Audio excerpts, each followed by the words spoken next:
people. She's like, yeah, sure. I planned to bring it up at some point, like last week, whenever I was planning on playing. I got 2 tasty soul grubs. I was fine. How is everyone tonight? Here we are, a little peek backstage at before the show. Us getting into our roles here on WebDM Twitch, where we are playing The Land Between Two Rivers, a mysterious and wonderful place. No, wait, that's not quite right. A dreadful and dreary, baked and maybe a little psychedelic, or maybe a little bit all of them. Wasteland survival post-apocalyptic gonzo fantasy, where our players are wanderers, wasteland hermits, desert prophets, and shrewd-eyed survivors. So let's see how everybody's doing. Grant, you weren't here last week to kick us off, so I think, yeah, here we go. You know, Jim Davis, if there was a bugbear to save us, it'd be Baloo, the pure, the gracious. His spells are advantageous. And if it's a tiefling we need to treasure, we got our homegrown Myrrh. Her business is your pleasure, but she's a size queen and she measures. So if you can then try the lizard Icky, the tall, the strong, the fast. But if you're going to try her, you're going to try her centipede that'll paralyze your jabroni ass. Which leaves Ellie, our precious human. She's more than fast, she's zooming. You think she's Sonic Boomin'. She's got the hottest moves in the roomin'. So go easy on poor Gildan. My raps may take a while, but here in the land between two rivers, we do it goblin style. Bravo. There we go. All right. That was beautiful. Thank you, Grant. Thank you, Grant. No need to apologize. Lindy, how are you? I'm doing super spiffy, Jim. Thanks for asking. I'm Love Lindy. I'm with the wonderful cast of the Land Between Two Rivers. We have the prettiest faces and the strongest arms, and we are prepared to bring all the charm. I will be playing Mother Valentine, Tiefling Bard, and it's going to be super great. So you're in for a treat. Oh yeah. All right. TK, we missed you last week. It's good to have you back. I was gonna make a straight out of hell joke, but then I wasn't prepared to perform a rap the way somebody else here was. So yeah, still here, still sober, doing good. All right. Well, hope that's very good. And Anna, how are you this evening? Hello, I'm doing fine. I also don't have a rap because I'm not cool. Oh my goodness. I'm sorry. It was all a lie, a bamboozle. So, but anyway, I'm playing Ellie, the human variant barbarian. So, which the last time there was a bit of a confrontation and a hashtag campaign to stop goblin bullying. Yes. From I just forgot about that and then remembered it again. Remembered it. Coming for you, Gildan. Oh no! And not my precious child. I got so scared after the game when TK goes, "Did Gildan bully Ellie?" And I'm like, "Oh no!" No. Yeah, you were talking a lot of shit last season. There's a few people that scare me in this world. That's cool. One of them. I rewatched it. It's fine. Mm-hmm. I remember. Everything's fine. Everything's fine. Josh isn't joining us this week. He is sans internet access somewhere in wedding land, not his own, someone else's. And so Baloo is on walkabout, and as we join our party, they've had a nice rest. The day before, they'd had a lot of bonding and a lot of getting to know you, and a cook-off as well. They are about a day away from the Drow outpost, that being they closed on sort of the second night of their river travel. And when they wake up, they see that Baloo is missing, not in the camp, and none of the lookouts know where. They're like, we had no idea where he went. That's where we'll start. Do you think Baloo's okay?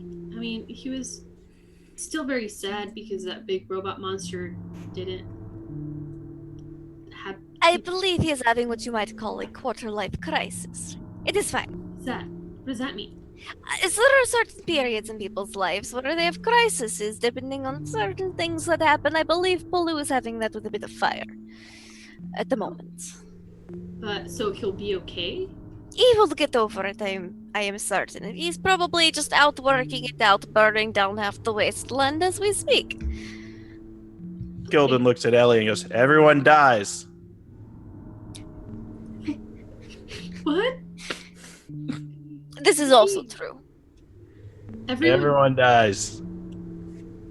But He's about this close. With his small, porkish goblin hands, fat, round. And it's like, everyone dies. Everyone dies. even Skitterstub? No, Okay. he's magic. He is. It's magic. What is everyone's remind me of your passive perceptions real quick. That's a good question, Jim. Mine's a 10. 10. I believe mine is now a 13. Uh-oh. Mine is an 11. I'm looking for 12 and above. If that helps anybody. I'm 12. Icky's 12. So Yeah. both Icky and Gildan notice that near where Baloo had slept, there is a wasteland survivor rune or marking scratched into a rock. Fortunately, both Gildan and Icky are familiar with these signs used by the various wasteland travelers, and it means, "Go on, I will follow."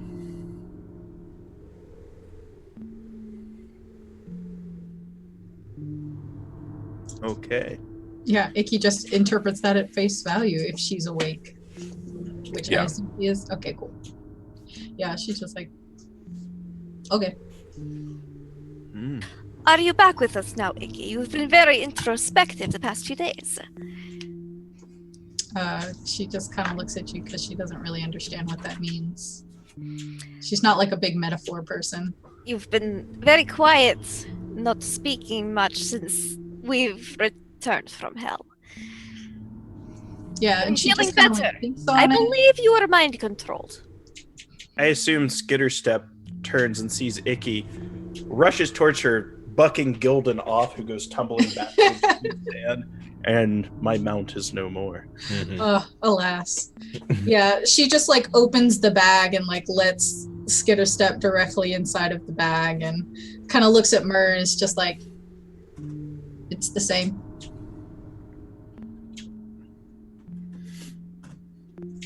All right, then. Keep an eye on her. She just kind of like stalks off like all 350 pounds of her, just like, "Meh." Although she seems to be feeling better if she's responsive now, so. Yeah. So you guys have made camp along the shore of the Horn River. The canyon walls are very close here. The further up the river you go, the more narrow the canyon becomes. And there's sort of just like a gravel riverbed and maybe some light foliage, ferns, shrubbery, tall grasses, that kind of thing. You haven't seen any trees or anything like that for at least a day. But it's pleasant here, right? Like the canyon walls keep the river in shadow, and the heat, the oppressive, omnipresent heat that normally bakes the wasteland dry is blunted here in the canyon.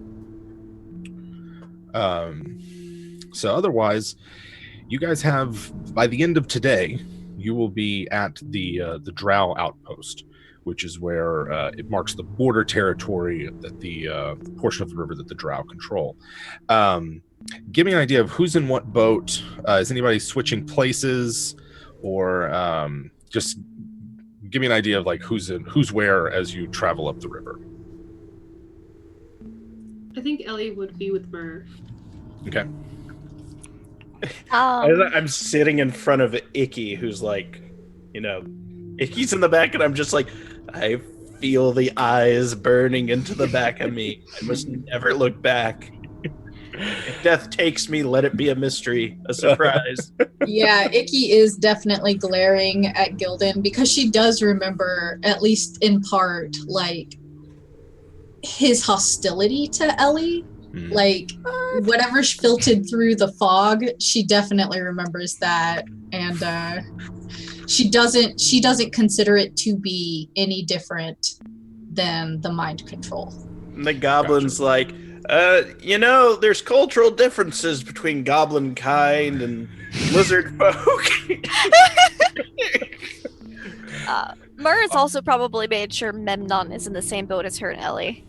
Okay, so if I recall, there were 3 boats, and you guys have 5 traveling companions. So we've got between us, right? Who's in the front boat, the lead boat? Kelral is there, the drow captain. Is anyone joining him in the lead boat? I think Sativ. Definitely Sativ. Sativ and all the drow in one boat. Enoch. Kahad. Unless Kahad wants to be in our boat, we're pretty light. Kahad will be in the boat with Mur and Ellie. Are y'all in the second or the third boat then? I think Mur the and second boat. Okay. Ellie. And then Memnon and Kahad. That leaves the third boat with Gildan, Icky, and it might just be Gildan and Icky in the same boat. Would normally be Baloo too, but right. Skitter's asleep in the bag. No one can save you now. Just you and me. Yeah. So yes, the order is the drow captain, along with Sativ and Enoch in the first boat, Mur, Ellie, Memnon, and Kahad in the second, and then the last is Gildan and Icky, as the 3 boats make their way up the River Horn. And so, like last time, just kind of give me an idea of how do you pass the time as you travel upriver? Hey, Mur, I found these things while we were in the demon plane. I don't know if you know what they are. And then she pulls out a deck of cards. I believe you have a deck of cards. How do you use them? Would you like me to teach you? Yes. And then she goes like this. Catch something. There are many games we could play with these, and she'll start teaching Ellie how to play. Just a basic couple of games. Maybe Go Fish. Go Fish is a nice, easy starter game. Mm-hmm. Yeah. So we've got Mur and Ellie playing Go Fish in the middle canoe, and with I guess Memnon and Kahad paddling, as is appropriate. There are NPCs after all. And then how about Icky and Gildan? Gildan would be singing Burt Bacharach's hit "God Give Me Strength" in the stylings of Elvis Costello, where he's just like, "Now I have nothing, so God give me strength." Icky is not paddling. And I'm at the front. I'm just like front paddling, so it's like hard to steer too, and like every which way. Icky is like pointedly not paddling. And I don't if they get too close to the rocks, Icky will like lean over and push them off the rocks. But other than that, like she's gonna let Gildan do all of it because she's a little mad and she's very passive aggressive. Man, yeah, that's very hard, and I'm just like. Depending on when you never paddle at all, like you just get in and like don't even touch a paddle. I don't. She actually she gets in first before Gildan gets in, so that he can see her just set the paddle across her lap. Mm-hmm. And that's it. So eventually, quite a bit of boating, yeah, and like eventually y'all are lagging behind. Oh no! I mean, I don't know where they're gonna go without Gildan. Right. Well, Anywhere. Yeah. Lots of places, actually. You can't take him anywhere. So there is you do got those of you in the third boat do start to lag behind. It's just, what is Gildan's I'm curious to know what Gildan's strength and constitution are. all right, they're both exceptional. I'm probably the strongest goblin in the world, so my strength is 15 and my constitution's 14. Jeez. Well, I Yeah. want to wear the heavy armor as a That's true. prerequisite. Swole Gildan. Yeah. Gildan is He's actually like Rey stronger. Mysterio Jr. He's just like, check me out. So I guess, I mean, you can't keep this up all day, but for the first portion at least, you're lagging a little bit behind, but it's not as bad as it could be. I have blessings that can help me keep this up all day. There you go. That's true as well. Bobby, give me strength, please. Puppets appear beside us and start paddling with me. Oh, please paddle with me, puppets. Please. So there is the morning is nice and pleasant. It's cool. There's greenery along the sides of the riverbanks, and the shadows provide relief from the sun.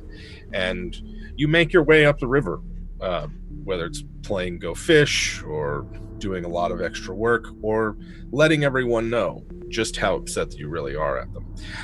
You get to sort of a portion of the river where there's lots of bends and snaking turns. It's not a portion that's like rapids or anything where you have to get out, but it is sort of it's difficult to see much further ahead, and Kelral is sort of standing in the lead canoe, eyes forward, looking out. Is anyone in any of the canoes like paying particular attention? Are you mostly just focused on the tasks that you're Go Fish is pretty easy, so I imagine Mur's probably kind of keeping an eye out.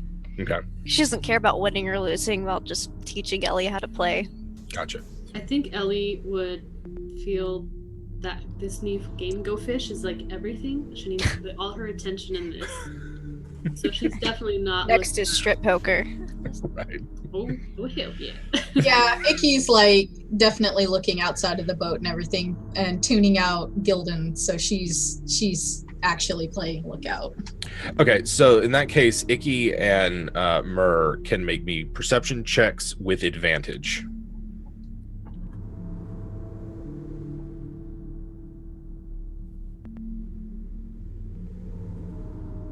We're gonna take the first roll, which is a 17.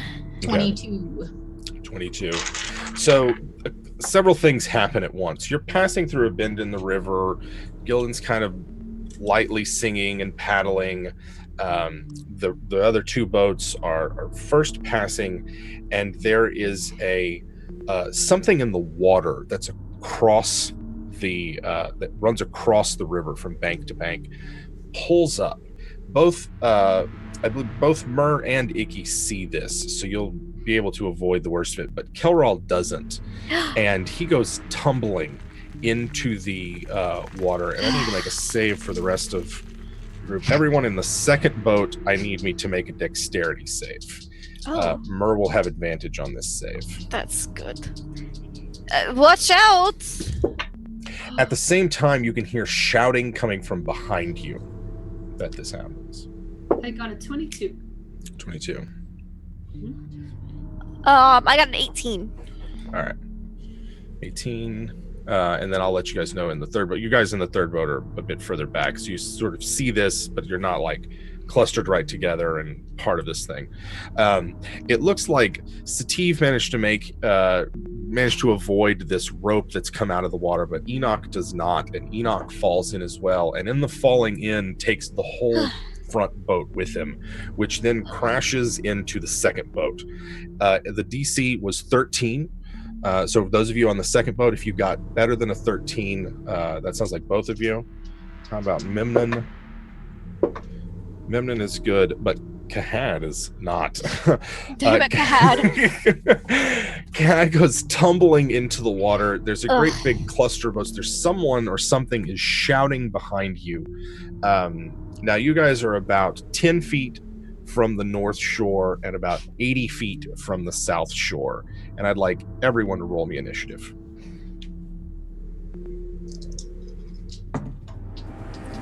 5. I That's mean, a 9. no, that's a 5. Very good. Yeah. 7. 14. All right. Guess I didn't do that bad. Not bad.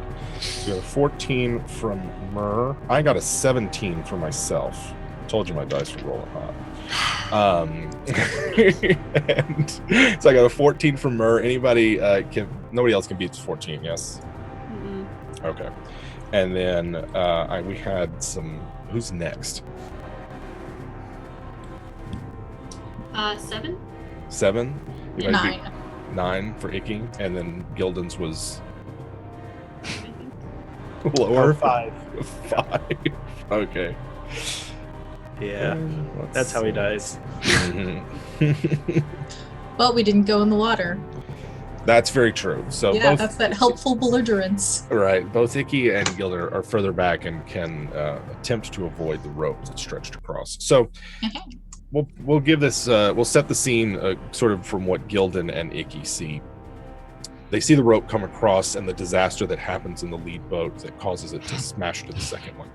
They also see a group of goblins and hobgoblins jump out of some fern bushes on the south shore of the river and make a bunch of noise and start spreading out. And you can also see 2 other groups of goblinoids, as well as a large orcish woman from the north shore rushing towards where the boats are. Difficult to tell how many there are, at least a dozen. And I suppose it's my turn. I never get to go first, so I always forget what I'm Well. supposed to do when I Just set your time to find out. yes. All right. There we go.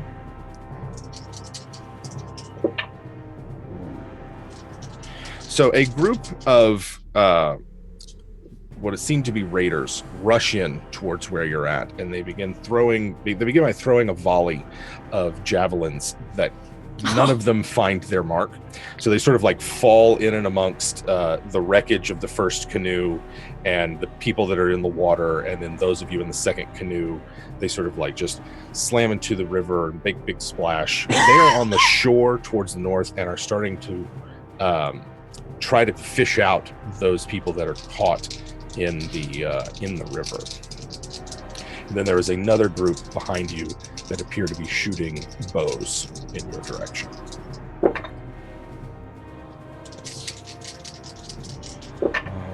Okay, there we go. And 6. So that second group, the first group comes out. It looks like they're trying to engage you in melee or get you out of the water. The second group comes out and starts firing bows at you. They're both on the north shore of the river. And one of those hits Ellie for 6 piercing damage. The rest of them, their arrows just went wide. That is all of my turn. It's now Myr's turn. All right. There's a bunch of punks on these shores. Mhm.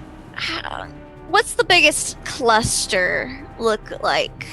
Is there a nice little cluster? So the largest cluster is a group of 7 that have rushed out at you, and it looks like Okay. they're led by a goblin and an orc woman with a tight kind of braid at her back. She seems to be quite itching to engage in melee, and then 5 others behind them, goblins, hobgoblins, and the like. All right. Well, in that case, I'm gonna cast Shatter, which is a 10-foot radius, so a 20-foot diameter, and get however many I can in there. They're grouped pretty closely. You can get them all. Okay, good. They need to make, I believe it's either a Constitution or Dexterity saving throw. I'm looking it up real quick. Let me get my spell book. Shatter. Yeah, let me know which one it is. It is a Constitution saving throw. Constitution. All right. And it looks like your DC is 13 or 14. I think it's actually 15. 15? 8 plus 4 plus 3. So yeah, 15. 15. Oh, yeah, guys. Went up. In that case, only 2 of them passed. The rest of them failed. Okay, so they're gonna take 3d8 thunder damage. Another d8. There we go. Ooh, that rolled really well. 25 points of thunder damage. Wow. 2 8s and a 7. All right. Let's see what happens here. So there's a thunderous explosion, right, as your magic goes off. Yeah, it's like a little high-pitched noise, like shattering glass. And the orc woman sort of reels and staggers backwards, and part of her bone plate armor even kind of cracks. And then from behind that, 4 of the other ones, it looks like they die from massive bone fragmentation as they fall to the ground, their limbs twisted in unnatural poses. Jeez, 25 damage. I can't believe that. I've never had such a badass shatter ever. All right, let me mark off some of mine. That is Mer's turn. Are you doing anything else? You are still in the boat. As a bonus action, I'm going to look back and inspire Gildan. I'm going to be like, you are a goblin. You understand these type of people. Please deal with them. And you have a D8 inspiration because of level 5. Icky. It's your turn. Icky's so excited because these are her favorite enemies. So, yeah, Icky's favorite enemies are orcs and goblins. So she is 100% into it. All right. Like, yes. How close to the banks are we? So our boat is. Right. So you guys were keeping close to the riverbank. So you are 10 feet from the north shore, and if you were to get there, you would be 40 feet from where the closest cluster of enemies is. A group of 3 archers that are taking shots at the second canoe. Okay. So she's 10 feet out, and then mobile will give her another 30 feet. So that's what she's going to do. Is she's going to go and she's gonna take her javelin with her. Okay. The javelins. What's the? One sec. I have to see the. Oh no. I was like, I second guessed myself, and now I'm wondering like what the reach on a javelin is. I don't think it has reach. I think it's got like what a 10-60 range maybe. I have no idea. It's 30-120. 30-120. Yeah. If you throw it. Okay. So yeah. So she's gonna go ahead and she's gonna move that 40 feet.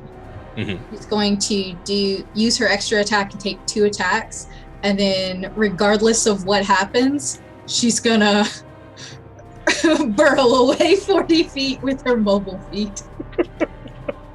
All right.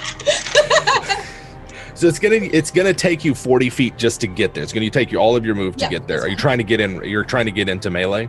Yeah, I'm trying to get in melee. All right, then you can get into melee with all of your movement. But Awesome. and then you'll have to burrow next round. Okay, that's fine. Yeah.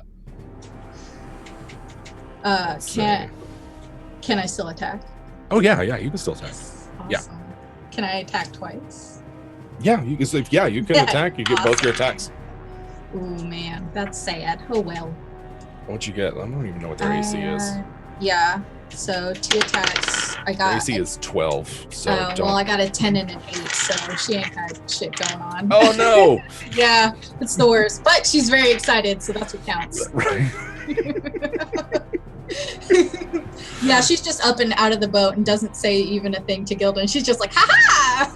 So I guess all Gildan hears is a giant splash. Oh yeah. As you probably crash hit through the shore. Like... Mm-hmm. It goes spinning a bit, maybe. All right, it's Ellie's turn.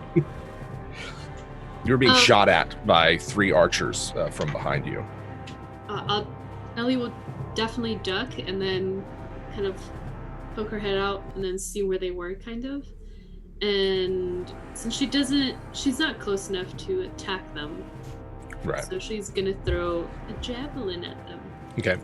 They are 30 feet away. I don't know why you're doing this, but maybe don't do it. And then she'll throw. I don't know if she'll hit. So they have cover from you, so their AC is actually 14 for you. 20 hits. Cool. What is that? A D6? Yeah. So, 8 damage. Yes, 8 damage. So, your javelin like catches it high in the shoulder, and you're not sure. There's a big sort of fern in front of between you and it, so you're not sure if it's dead or just out of the fight. But you see it go down. Okay.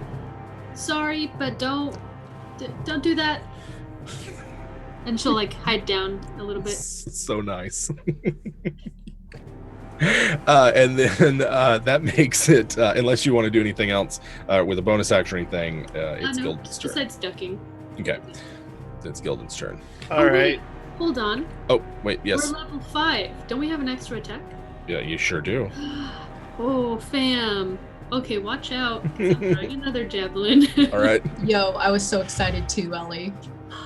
I guess the chat might not know, or our viewers might not know. We got done last week, and it was just kind of like 4th level, kind of meh. We've hit fast forward, and so the party is 5th level. Nice. I think it was the right call. Anyway, sorry. Go ahead, Ellie. That's fine. That's another 20 to hit. Yes. That is a 7. Ooh, okay. 7. Not quite as dramatic as the first one. This guy's like, oh, I got hit, but he's still in the fight, it seems. Not happy about it. Gildan, you can feel that Icky is no longer in the canoe. Oh yes, it tips forward, and I've got to try to steady myself, and no doubt getting pulled towards rocks and other nasties. I got this. With that, I stick my thumb in my mouth and blow, and a hag balloon pops out and starts floating around me, and like 7 of them are floating around me as these spectral, ghastly hags begin circling and flitting about me, and I cast Spirit Guardians, which form a 15-foot radius around me, and I'm gonna go look for some gobos to go charge. Now, if I have to steer the canoe towards them, that'll do. Are they on the sides? Can you go ahead and just describe me, please? So we're at a bend in the river. On the inside of the bend, there are 2 groups. A group of archers that Icky is in melee with, who are exchanging missile fire with the second boat.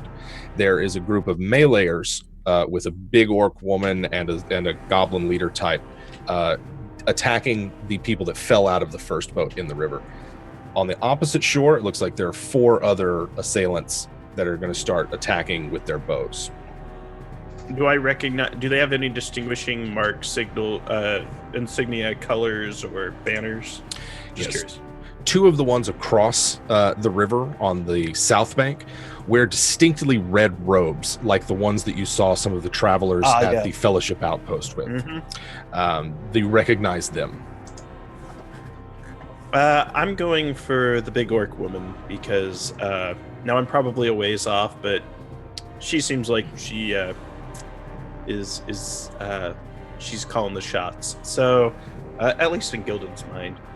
So I'm going to try to make my way towards them. If you use all of your movement, you'll be able to get the canoe ashore and then move across the inner bend close to where that group is. How close will I be to them? Within Spirit Guardian range. Okay. So that's what I do. All right. And that is a, wisdom save for me? Wisdom save. And since we leveled up, the spell DC is now 13, I believe. All right.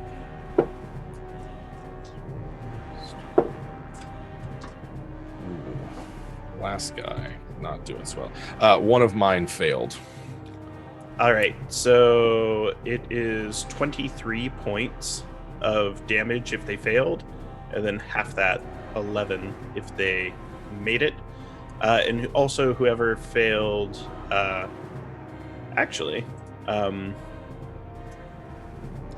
all their speeds are halved if they're in that. It's just the savings for the damage. So okay. So two of your hag puppets beat one of them just to a bloody pulp. Woohoo! Punch and Judy time. And then the other 2, the goblin leadery type and the orc woman are, trying to fend them off. And Gilda's shouting 99 hag balloons floating in. End of the round, I'm going to go for the NPCs unless one of the party members would like to roll some dice for me, which I would greatly appreciate. Sure. Nice. So we've got Kahad, who fell out and needs an athletics check. Oh, Cad rolls a natural 16 plus whatever he has going on for him. Yes, he's got some good athletics, I believe. That's certainly going to keep him from drowning and get him ashore, where he will start, engaging in fisticuffs with the enemies on the shore. I need someone for Kelrol, Enoch, and Sativ to also make me athletics checks to see how they do now that they're in the drink. Do they have any modifiers? They do. Let me see what they are. Actually, Steve has no modifier. Oh no, I'll roll for Sativ. Sativ. Okay. You're gonna kill Sativ. You're right. Kelrol has 1. Has a 1 to his athletics. Oh man, Sativ got 17. Oh, All right. okay. I mean, yay! And Enoch has no modifier either. Okay, the guy that was a +1, he got 16. Okay, Kelrol is fine, Sativ is fine, and then do we get one for Enoch? I'll roll Enoch. Enoch got a natural 18. Oh my god. None of them are drowning, and That's they, good. despite living in a desert, are quite adept at swimming. They make it to shore, but they're drenched, so the canoe is sort of washing actually back the way you came. And there are, of course, enemies on the shore looking to do them harm. That, I believe, Memnon, where was Memnon? Nothing happened to him. He's ducking. He's down in the bottom of the canoe with Ellie. He's like, but he is fiddling around for something, maybe a weapon or something like that in his cloak. The enemies, however, gauge their adversaries. So we have got, in melee, we've got Icky. She is fighting the archers that are on the inner bend. We've got Gildan, who is nearby within melee range of the remaining 2 meleeers, and then all of those that are on the shore who are coughing and spitting, getting their bearings. We're going to go with Icky first. So you run up on these guys screaming, I'm assuming. Yes? Always shrieking. Always shrieking her raptor shriek. But my husband is here playing World of Warcraft next to me, so I don't want to shriek while he's. All right. Do it. Just like let one rip. He just looked at me like with his face like, oh no.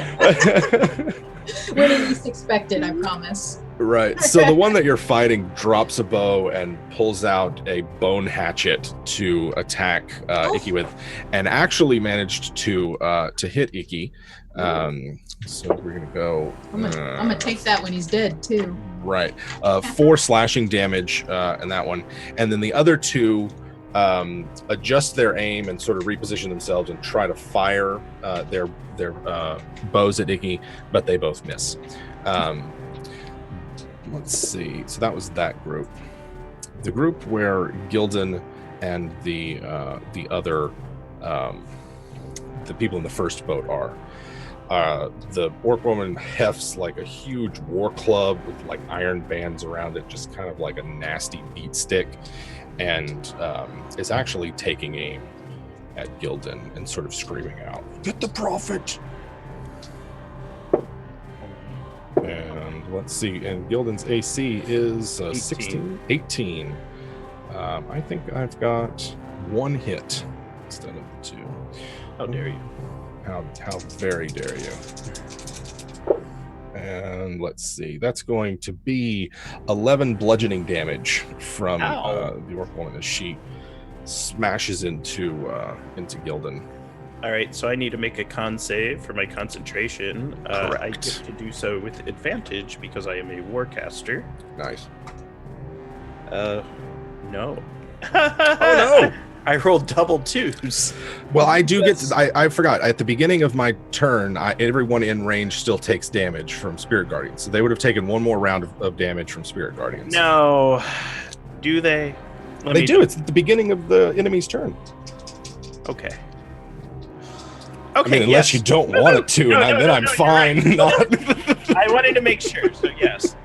So, yeah.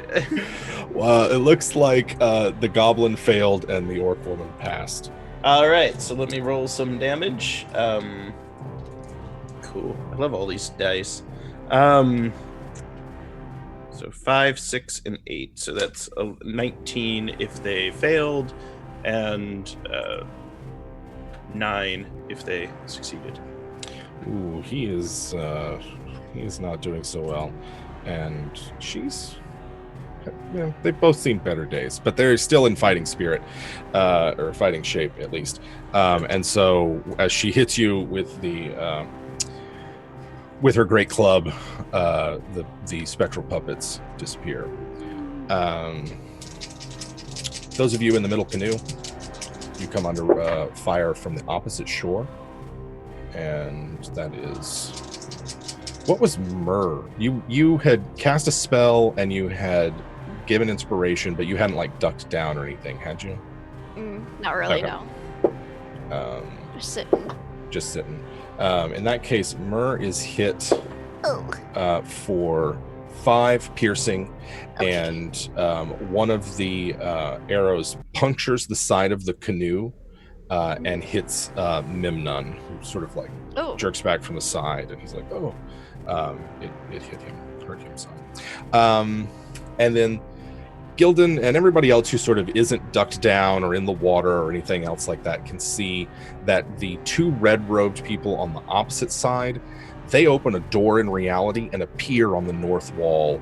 And one of them sort of like spreads out his hands. He's sort of like got these bandages and sort of wasteland robes, and this fan of flame sort of appears from between his hands, and he blasts it out across that bend of the shore, catching everyone that's along the shore in it. I'm gonna need Gildan to make me a DC 14 dexterity save. It helps if I roll on the table. I made it. 14. 14. Oh. I had to fold myself in half. That was 12. Like folding a bowling ball in half. Like, that was 12 fire damage total, half if you succeeded. 6. Kelral is singed, and who are the other 2 over there? Sativ is actually he did not do so well, and he looks like he's severely burned. Enoch seems okay so far. Myrrh, it is your turn. All right, there are these red-robed people casting spells. Yes. Yes. Mm-mm. Flagrantly. Ugh, disgusting. I will pull back the looser string on my sitar with an arrow, like making like a really like off-key noise as I do so, and let loose. And I'm also going to use one of my psychic blades on this. Use one of my inspirations to do psychic blades on a short bow tip. Nice. Ooh, that's really good. That's a 22. Ooh, that is a hit. Awesome. That is going to be then 1d6. 7 points of damage, and then I just need to see if it changed at 5th level. I did not look that up. For the Words of Terror. Or Psychic Blades. Yes, it is 3d6, so that is a base of 7 damage plus another 3d6. So. Ooh. And who are you firing at again? One of the red-robed mages, preferably One of the the one that just red-robed cast a spell. Correct. Awesome. That is an additional 4, 8, 14 points of damage. Nice. So 21 total. Yeah. So the one that had that jet of flame that had shot out of his hand, he's sort of like wielding it like a pretty big flamethrower, waving it around the shoreline. Your arrow finds its mark, and he falls back, and in fact, actually, nothing else happens. Okay. He passed his concentration check. Okay, and then I'm gonna kind of duck down behind the edge of the boat a little bit and make sure Memnon is shoved down as well. Be like, ugh. Okay. Excellent. And that makes it Icky's turn. There are 3 enemies that you're engaged with one, and then 2 of the other. are nearby, ready to pounce. I think Icky wants to go ahead and grapple the one with the bone hatchet. Okay. Yeah, she gonna grapple him. Just like get her enormous arms around him if you can. Let's see. I rolled a 20 for my athletics check. Well, shit. I have no bonus. I just got a 20. He's like, get off. Damn. Yeah, he's surprisingly strong. Let's see what this does. Ugh, she only got a 16. All right. So, yeah. Yeah, it can see the maniacal look in your eye and the glee with which you are attacking it, and it is like just, doing its best to get out of your Run way. away. Yeah, tearing at the scraps that pass for its armor. You do anything else? You have a second attack. Man, yeah, if I have a second attack. Oh, man. Probably, lunge at it with my javelin again. Go ahead and do that. Let's see whether or not I'm going to keep rolling crappy. The answer is yes. I will keep doing that. What'd you get? An AC's 11. 12. Oh my god. Yeah, I know. Oh my god. So close. So close. Yeah. I can use mobile and there you go. run away, which is exactly what I'm going to do. She's just going to go whoop down into the sand and just whoop, whoop, whoop, whoop. And she's going to go in the direction that she last saw Gildan. So she'll go 40 feet towards Gildan. That is a straight ahead. Gildan had rushed past you. Awesome. Then she'll go 40 feet in that direction. All right, so you plow through the sandy, gravelly shore and all the roots of the ferns and everything as you get there. You can't go too deep, or otherwise you'll hit water. But you manage to like land shark your way over to where just like a burrow, like a little Scooby-Doo burrow. Yeah. Ellie, it's your turn. You're still in the canoe. Yes. Perfect. Yes, I am. Okay. I'm kind of scared to get out of here, but I kind of peek out, and are the archers still alive? Oh yeah, there's two groups of them, one on either side of the shore, and they are both firing into your boat. Okay. Well, I'll keep aiming to the same people that I was aiming to with my javelin. Okay. My third one, is 19? 19 hits. Cool. It's a d6, and that's 6 damage. 6 damage. Now you'd hit one earlier. Are you aiming for the same one or a different one? Yeah, I'd probably aim for the same one. Okay. Same area, whatever. So that one, last time your javelin kind of grazed it, but this time it finds its mark, and you can see he doesn't fall back behind a fern or anything, just tumbles into the shore as your second javelin brings him down. Okay, awesome. So is the other one still alive? There's one more there that you can see. Okay, that was the one that Icky was fighting. Okay, and 12? 12 misses. It has partial cover, so AC is 14 for ranged. Awesome. Then that's all I can do. All right. Gildan. So did that goblin die in front of me? No, he's in serious pain, but not dead. All right. So he's all like, Gildan, where is Baloo? More spirit guardians just send him out of me again, and just like ask the hags. They know, and I need them all to make. All right. Ooh. Oh, actually, that's an 18 and 19. Well, they both passed. All right. Well, they'll take half of this. They'll take half of 20 points of damage, so they both take 10. Their speed is halved. They're looking quite bruised and battered. And I disengage 30 feet. Nice. You pass by Icky, who's on. You see the lump of. I moonwalk past Icky. Excellent. The NPCs get to go. So those that were on the shore, they stand up. Sativ is looking quite hurt, and the fan of flames that caught him has just like scalded his back, and you can see it's all blistered and peeled away.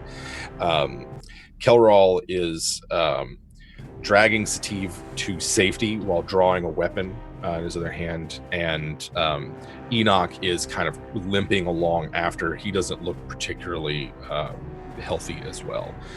So that is it for them.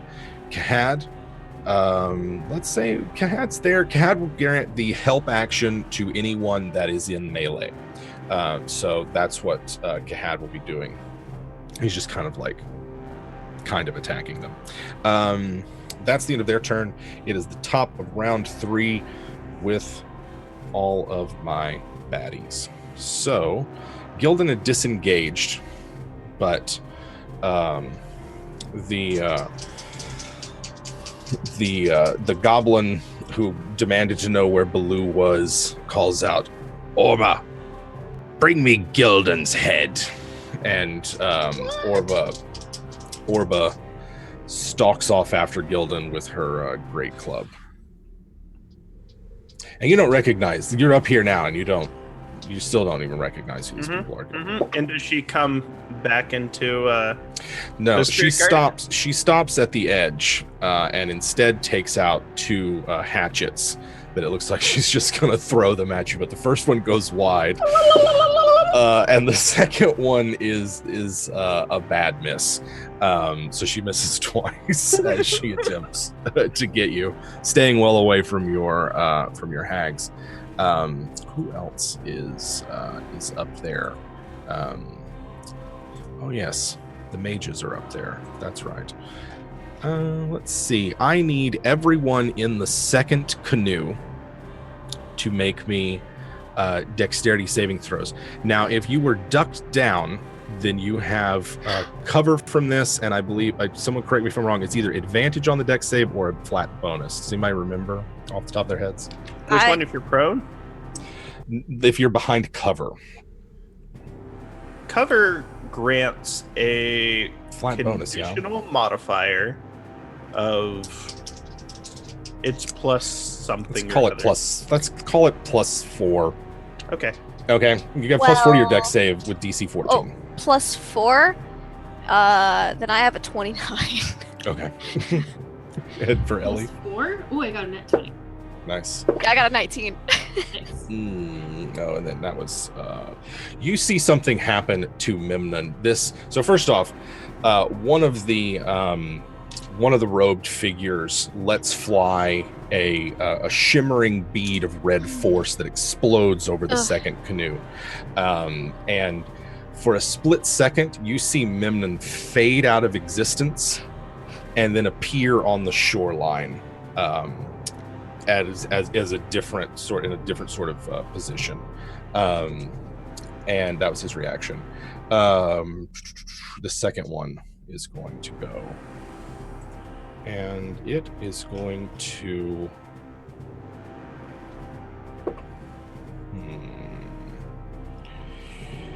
it targets Gildan,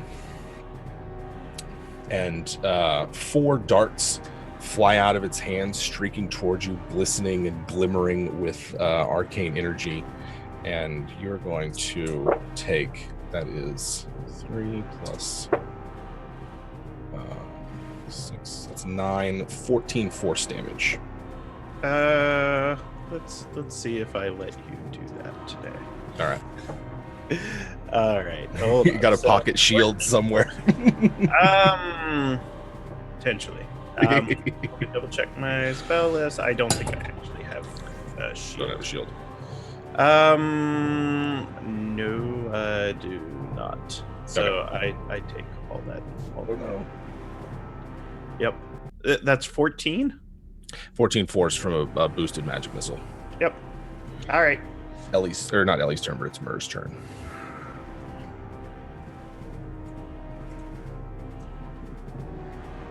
It's Mur's turn. Sorry. Sorry. We're good. I didn't see. It's cool. Both the magic guys are still up, yes? Yes. Yeah. How does the one that I shot earlier look? Quite wounded. You can see. Well, it's difficult to tell because they're wearing red robes, but you can see like a pool of blood in the shoreline around them. Blood. I'm gonna whisper some sweet nothings in his direction. Like, hey, you shouldn't fuck with us because we'll just murder you and then skull fuck you. And that's a Dissonant Whispers. DC, it's a Wisdom save, DC 15. While you're doing that, I'm gonna roll the damage for that fireball that I forgot to roll. Okay. That's good. Yeah, that is cool. It was 27 total, half if you passed. I passed, so that's only like 13. And you were casting a Dissonant Whispers on him. Yes. And the DC on that is 15. Yes. Yes. Ooh, that's no good. Fails. That's very good, actually, Jim. Well, indeed, it is. That's when going to things got be- real. 15 points of damage, and he must move as far as possible away from me. Okay. Still concentrating on the spell.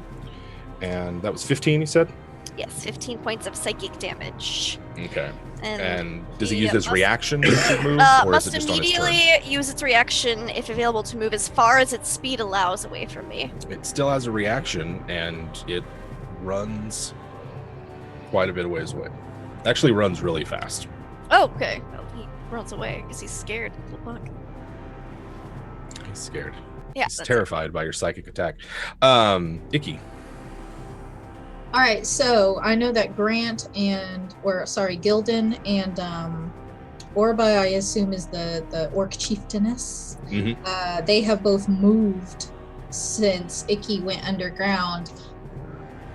How close is she to the tiny, now unaccompanied goblin? You're about 10 feet away from him. I would love to just kind of like pop out of the ground like an evil like birthday cake. You absolutely can. I intend to. I would love to do that and then just like go ahead and try to grapple that guy. And hopefully he's not as swole. He's not as swole as Gildan. He actually is rather scrawny. But it does see the mound coming for him. So you won't be attacking him with advantage, but you can get your full attacks on him. Yeah, that's AC is 15. Oh boy. They're actually wearing armor. No? I got that +1, so that's a 16. All right. Come here. Let Icky give you a hug, tiny goblin. You roll damage on that. Can I? Yeah. So I have him grappled. He can't get out of it or anything right now. Or I rolled a 2 for my grapple. Oh man, that's Right. awesome. That's amazing for me because I would love to use Hungry Jaws right now. You can. And just like, yeah. So let me attack for that. Gildan watching this, he just like, no. I'm so excited. I hope Gildan's watching. And so is Orba, and she's like, no. I was like, I want to like make eye contact with her, like, you're next. She's like, all right, so I get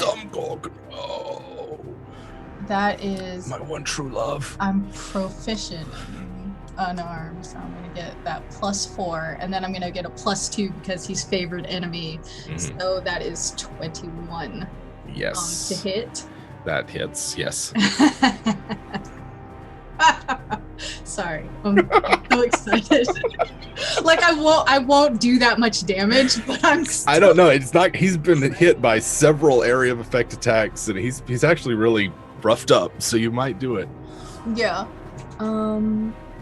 What's a normal damage? What is that for unarmed? That's just like 1, right? Usually it's 1. I thought you had. I thought your didn't. I forget. There's anyway. I forget. I thought you did more than the just. Hungry Oh, Jaws? sorry. No, Yeah, it I was. thought Hungry Jaws did more. does. It says if the attack hits, it deals its normal damage. So that's Let just a me- special attack with my bite. A So I special don't. attack with Oh, bite. 1d6 because my bite is 1d6 plus my modifier. Is that what it is? That sounds right. Yeah. Okay. Cool. Plus you have those nasty dentures. It's been a while since I've actually had an attack that landed. That's true. I know. I know the feeling. +2, and then my +2 to damage. What do we got? So that's a 5, but it doesn't matter because she feels good about it. 5 is enough to kill Zumgork, the goblin leader. Oh, that's awesome. Then she's gonna like make a show of it too and like rip his throat out and like tear him like in half and stuff. It's gonna be awesome. Yeah, Orba is just like, she grips her club. No! Yeah, she's just gonna like rip like as much as she can off of him and just like have like a spray go in the air. She's he's having a great time. Savage. Ooh, that is savage. I'm done. That's it. That's all I have to do. Well, that sounds like a satisfying round. It is Ellie's turn. Yeah, You see all this that goes on.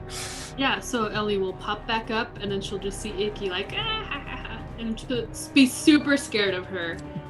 Like, she'll stop for a second, not know what to do, and then she's like, oh yeah, we were fighting, I think. And she'll take out her last javelin, and she'll aim at the archer that might still be alive. Yes, there's one left on that north bank. Cool. Okay, that is 19 plus 5. Okay, awesome. And 26. 7 damage to 7 damage is yes. So your other javelins, same thing. They land. This one lands and it sort of like takes the attack and seems to go down and like he's either crawling out of the way, out of the rest of your assault, or not quite dead, but seems to be like doesn't have the fight anymore in him. You can attempt to attack him, but it is kind of partially obscured by the foliage. Okay, I think seeing him go down, Ellie's gonna think that she killed him. Mm-hmm. And she's gonna turn to this lady that's kind of crying because Icky's waving something around. Yes. And she's gonna throw her great axe, no, her hand axe at her. Ooh. Okay. 16? 16 hits. Okay, awesome. So that is another d6. That's 4 total damage. 4 total. Yeah. Sort of like there's this sort of moment where she's halfway between Gildan and the other goblin and sort of torn, and then your axe hits her and she sort of like drops down to one knee and she's like, oh. But she also looks really angry. That she killed? I'm sorry you don't have a chance at love anymore. But you shouldn't have hurt me or my friends. And she'll like get down to hiding. Get back down. Gildan, it's your turn.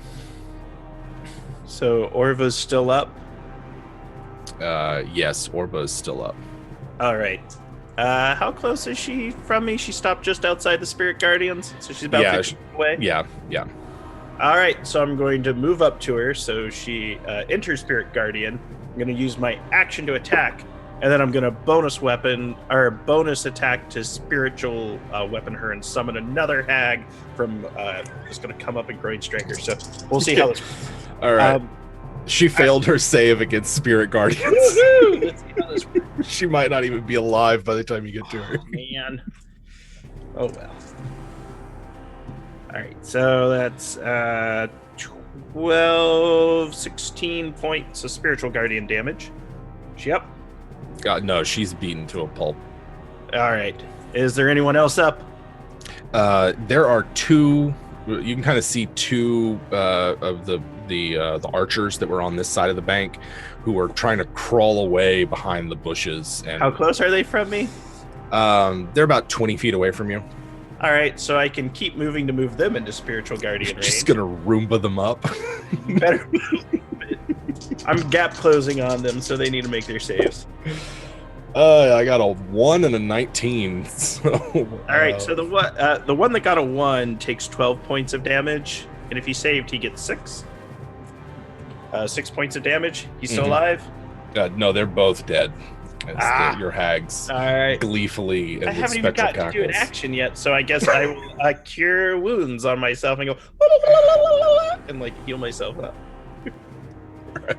Because I only had 4 hit points left. All Ooh, right. yeah. Yeah. So I use Cure Wounds on myself Okay. at 2nd level and go up a bit. Okay. And then where do you end your turn? Because there's still 2 red-robed arcanists on this shore that are... I'm going to use my bonus. How close are they from me? From where you are right now, they're about 30 feet away. You'd have to double back to get the archers that were crawling away. Okay.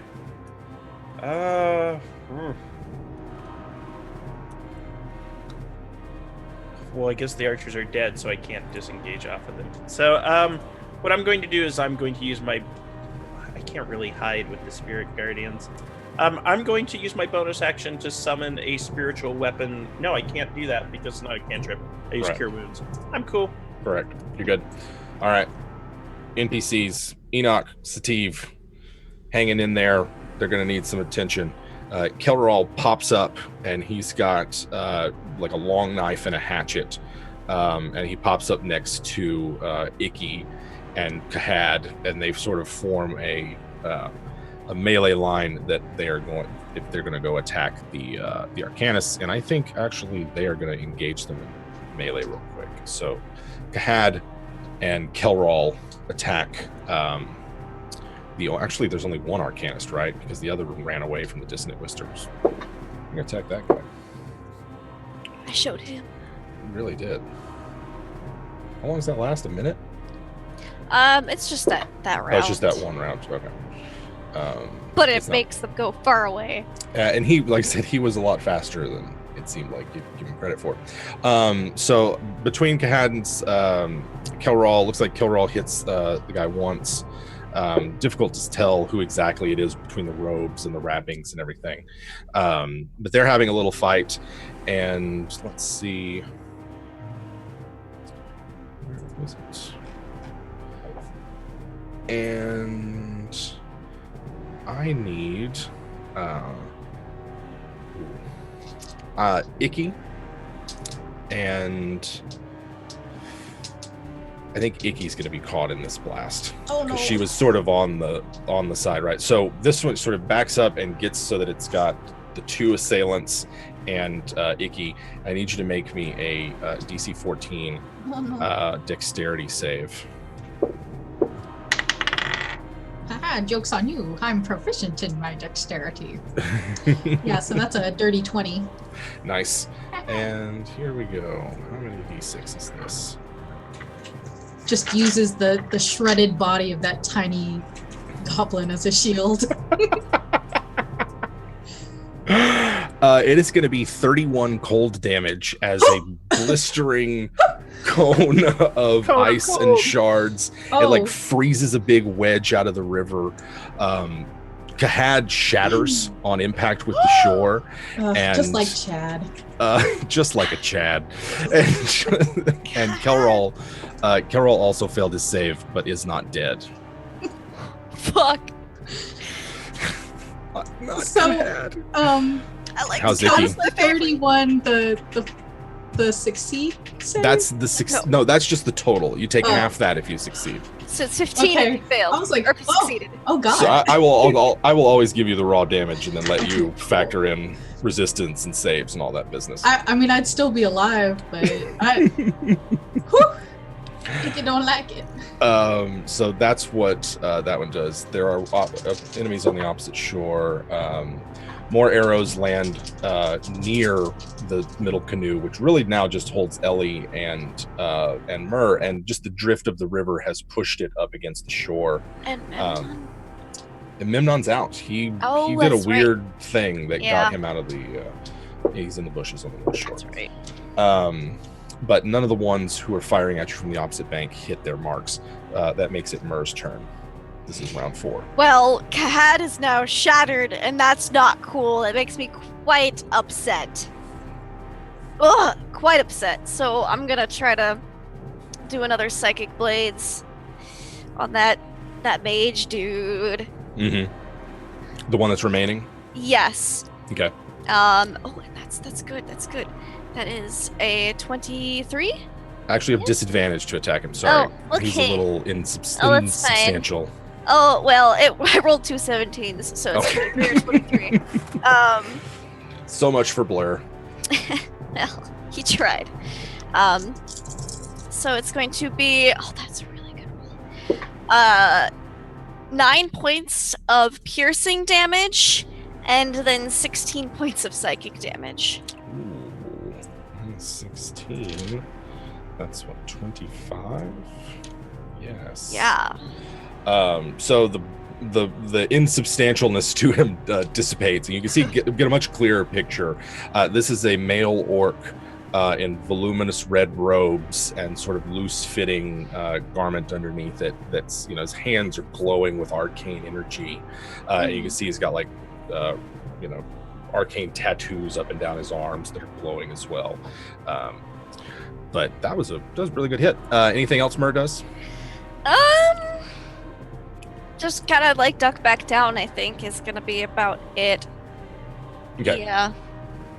And there we go. Icky.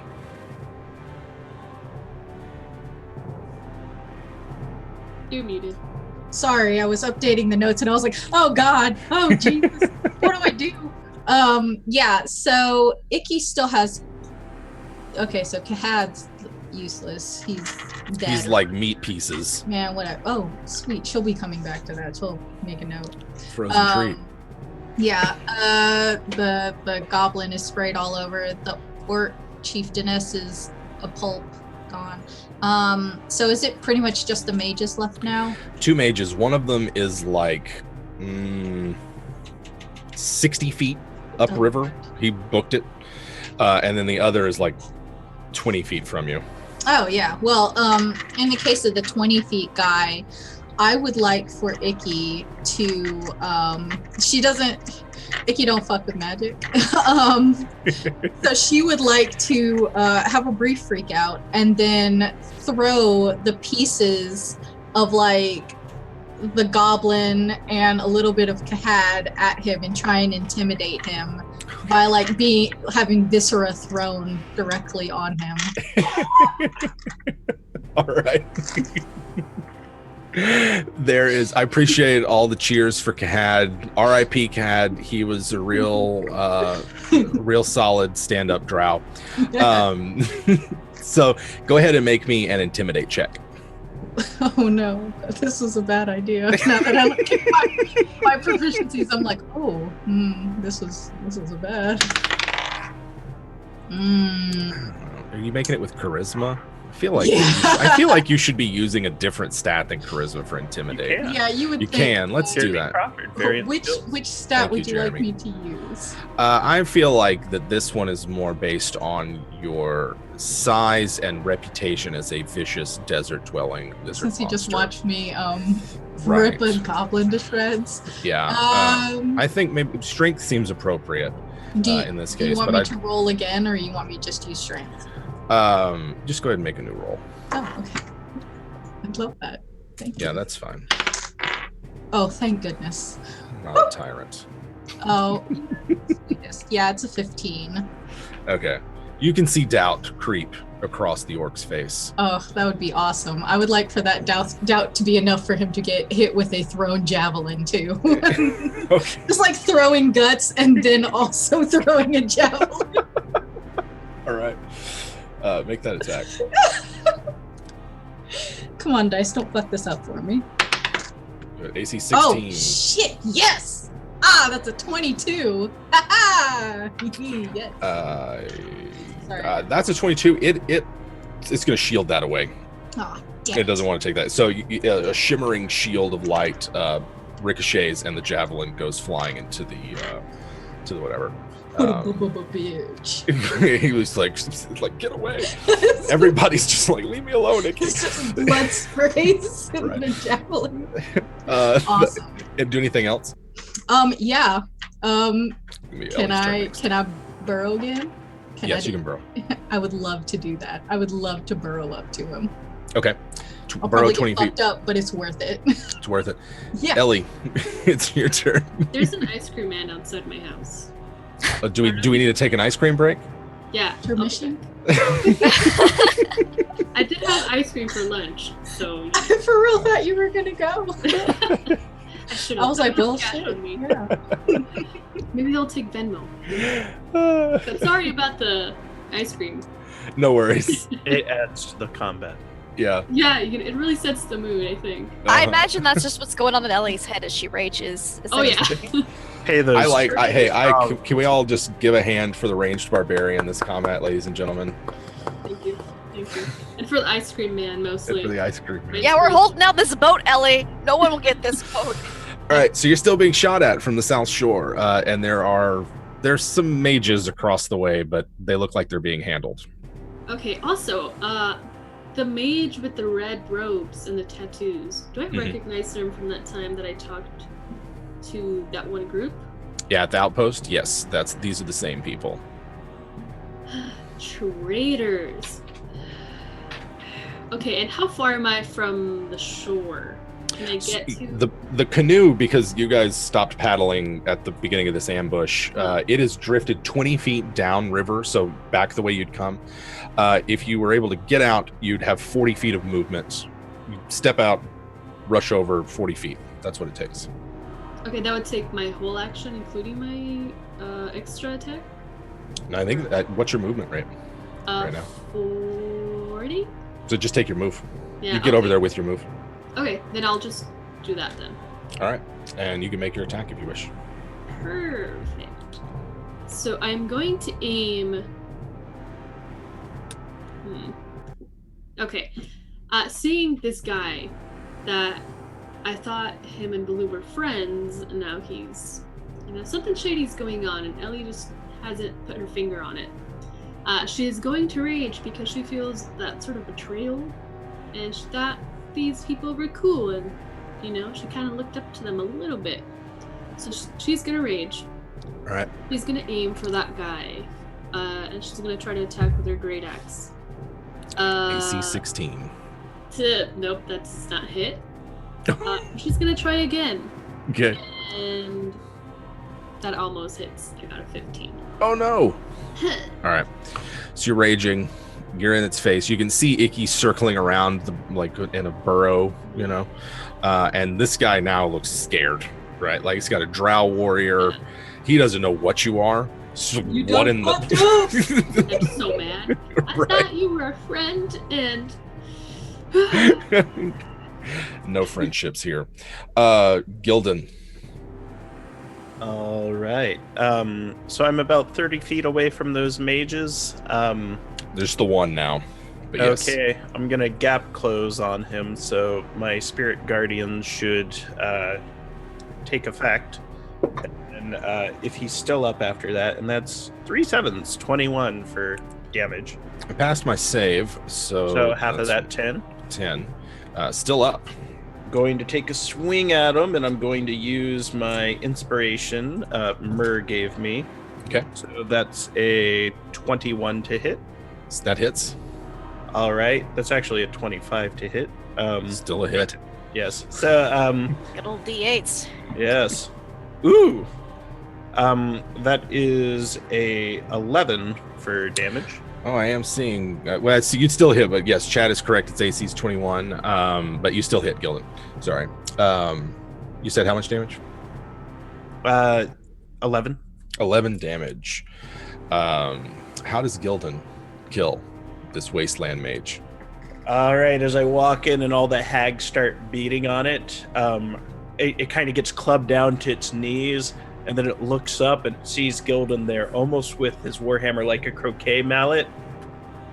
I kind of give him a wink and a smile. Forward! And I send its head flying about 10 feet and invent the game of golf here in the land between two rivers. Nice. Little brutal, little violent, little gory, but yeah, it felt fitting. It feels fitting. Anything else that you do?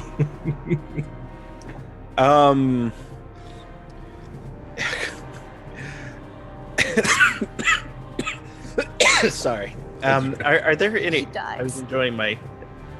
I say God, then I say good, and then I die. No, I made myself laugh again. I'm going to use my bonus action to cast Healing Word on myself because I'm still pretty beat up. All right. Okay.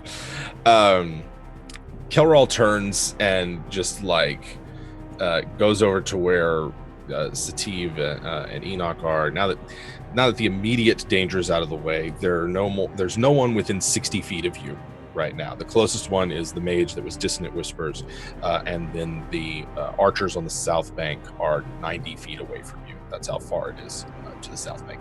And actually, their attack, their barrage of arrows has dwindled somewhat now that you guys have mopped up the scene. So the NPCs don't really do anything. Steve and Enoch are severely wounded. Memnon is looking pretty roughed up as well, and Kelral is pretty heavily wounded.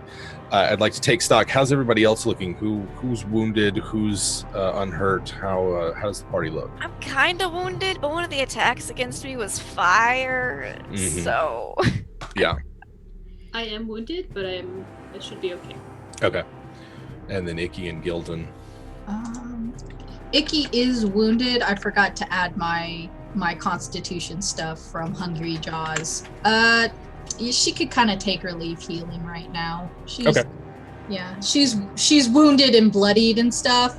Mostly like encased in cold on like one side, but other than that, she's doing okay. Okay. You see up the riverbank where the mage who had ran away, it opens another door in reality, steps through it, and disappears from the riverbank. Everyone can make me a perception test to see if you can spot where he went. I'd love to. 19. He's up on the canyon wall above you. I got a 17. You can see that as well. Oh, good. How far away is that canyon wall? Hundreds of feet. Just a 13. I don't know what Icky's doing. She's still underground, so she probably doesn't That's right. matter. Shoving handfuls of grubs into her mouth. She just got bored. Drinking all the bloody water. Yeah. It's all ice as well, so it's like a slushy. Nice. That's the best. It's like an icy. So we'll drop out of initiative order here. How many hundreds of feet? Ooh, that's a good question for your DM to know the exact answer to. It is going to be 200. I'm going to shoot him then, at disadvantage. Okay. All right. But I'm still going to shoot him, because he's still within my short bow range. That is not a bad idea. Kilroll will join you. Oh, I rolled double 18s. Nice. So That is way that's going to better be than like a Kilroll. 25 to hit. Uh-huh. Yeah. Okay. A short bow. Ooh.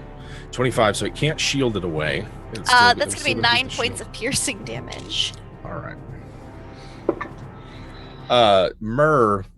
Eagle-eyed Myrrh sees this mage dimension door itself up to the top of the canyon wall, and you pick this fleeing coward off the canyon wall. You see its body plummet the 200 feet down into the shoreline of the river up ahead from where you're at.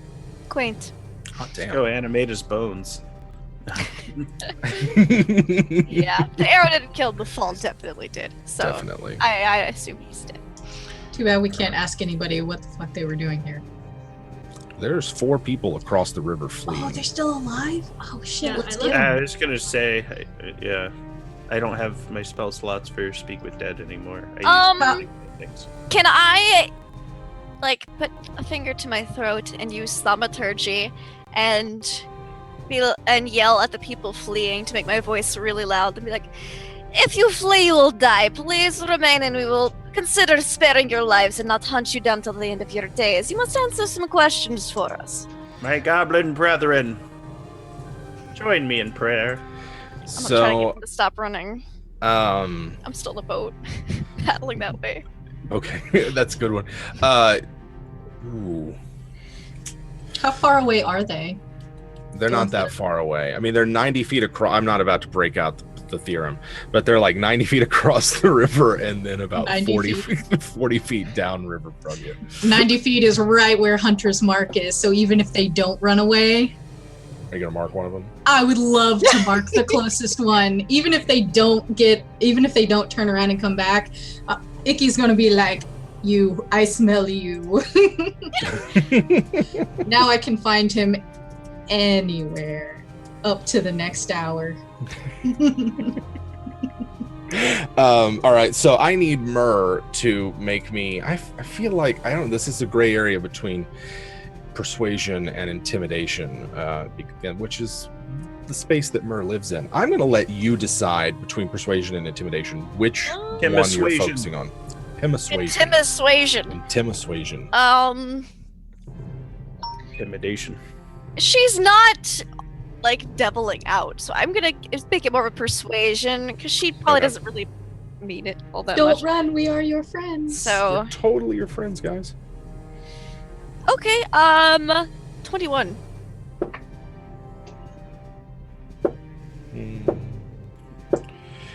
Two of them continue to run, but the Okay. other two sort of like indecisive, like who's talking to us kind of. They think there's someone like right behind them, I guess. Yeah. They sort of stop and appear confused. What's the rest of the party doing? Everybody can see this. Ellie is out of rage now, and she is throwing up all the delicious food Oh, that no. David gave her, and Myrrh and Gildan gave her. Well, I don't feel so good. Gildan has a massive hematoma covering Oh, his no. eye, and his nose is bleeding, and his teeth are kind of dangling, and you see he's down to one hair in his head, and he kind of looks, he kind of looks around, and he's like, "Let us go catch them," and he starts gobbling, hobbling. I'm after them. paddling the canoe because I'm the only one left in this canoe Right. over to the side of the river they're on. Okay. So you notice as you're paddling that the arrows that are embedded in the side of the canoe are causing it to leak. I'll cast the mending on it later. It's fine. Okay. Myrrh gets across, and there's two sort of. One of them's like a tall, scrawny goblin, like just lanky and all limbs and a big bulbous head. And it's kind of got a short bow that it's got trained on Myrrh, and is also sort of like, it's too late for me to run away, but I don't know if I should attack you, kind of indecision. And then the other one is just a runty little goblin, sun blistered and the like. Okay. I'm gonna approach. I don't have any weapons in my hands. Like, please, simply answer some of our questions, and you'll be allowed to live. Come hither. And they both shuffle up to you, dragging their feet. Well, are you gonna eat us like you did the other? I do not eat people here. Oh. Okay. Well, I'm so disappointed. well, I do, but not in the sense you were thinking of. Oh. Now, Whose turn? who sent you to attack us? Who was in charge of this endeavor? Oh. Well, you see, we just, we live around here, and I don't really have anything much else to do. And then these two, those red-robed fellows came over and said that, said that you'd be ripe pickings, and so we hope to take you to the Basalt Palace. Have I ever heard of the Basalt Palace? Do I know what that is? You would have to make me like I'm gonna go ahead and say a history check. A history check? Oh, Yeah. I'm intelligent. Let's see. Nope, that's like a 5. Yeah, it's like I should am I within earshot from her, because I was going after them? Mm-hmm. Oh, you're going after them as well. Yeah. Yeah. If that in that case, history. yes, then Gildan does proficiency is sufficient in this case. I also rolled a 16.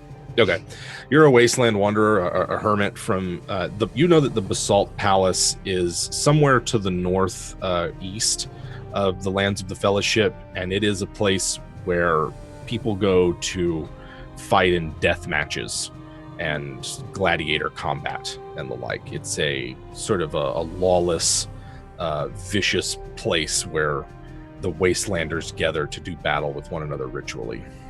It is a place of ritual combat, a place where Wasteland Wanderers go. Sorry, as I repeat everything. That's fine. Yeah. Ah, yes, Gildan. Do you have any questions for our new friends here? And I look them up and down. Describe them to me. Are these sun-blistered goblins, you say? One of them's tall and lanky, almost 5 feet, and the other Oh, is short and sun blistered. You know, they look like central casting. Central Goblin cast. Yeah, central goblin casting. Oh man, stock characters. these guys didn't get the lead role like some of us, eh? Mm-mm. Let's see. Damn you, Gildan. Yeah, This was an anime, they would not have pink hair. No. Gildan looks them up and down. I probably don't recognize these guys. They're C-listers. Yeah. And I asked them what they wanted with me. Oh, well, Boss Zumgork said that you were an easy mark, I guess. That one of them sold y'all a thing or something, traded you the big flying boat for it. Yeah. Yeah. And you think that makes me easy? I kind of say and I get up in his grill. Do you think Well- I'm an easy mark? Do you see those dead bodies? How many are there? He's kind of far You away. don't have enough It's digits to count them. You don't have enough difficult digits to to count see. them. They're all dead. Dead. Their spirits are wandering the waste now. holding up his hands. Mm-hmm. And this, it's the first time he kind of seems scared. And actually, like, you getting up and are you getting the tall one or the short one? They're Tall both one's the one short doing to the me. talking. Gotcha. Yeah, they're both short to me. And kind of show them the Warhammer that has, fresh orc mage paste on it. I help by crossing my arms behind him and have a thaumaturgy fire flash in my eyes real quick. Yeah, Back and them up. I look at these goblinoids. Hardly count as goblins. What's your biggest fear out here in the ways, you two? Every goblin's scared of something. What are you boys afraid of? And one of them kind of looks at the river. It's like, I don't much care for water. And the other one is kind of the things that fly are just, they don't care for those. Yeah, I don't like things that can fly. Well, I want you to take a look at that water. I'm going to place my hand on his back and I'm going to bestow curse on him. Oh. And he feels his spirit failing him. And a goblin doesn't have much spirit to begin with. No. It feels like every extremity on him shrinks about 2 or 3 inches. Just and I'm like, now you're going in that water and you're gonna swim and you're gonna find a hard time doing it. Get in the water. Okay, yeah, I rolled an 8 for my save. And so he's just kind of fearful and can feel the creeping doom of the curse as it takes over, and gets in the water and tries to swim with these withered limbs. As he walks towards the water, I'm gonna prestidigitate him so that he already feels wet before he gets in there. It's I hate it so much. Yeah. I just want him to stand there knee deep for a while, feeling scared and nervous. He does not seem to like this at all. No. No, he wouldn't. And then let's see what we've got. So you've cursed them. They're at your mercy. What do you do with these goblin survivors? I'm thinking we bury them up to their necks and just leave them, let things eat them. But no, we're not going to do that. We're not criminals. Mm. Yes, Mary? I was simply going to agree with whatever you suggested. Seeing as you are a goblin kind yourself, you would know the best punishment for these two. Oh. Thing is, punishment's a weak disciplinary course of action with goblins. They are very, how shall we say it?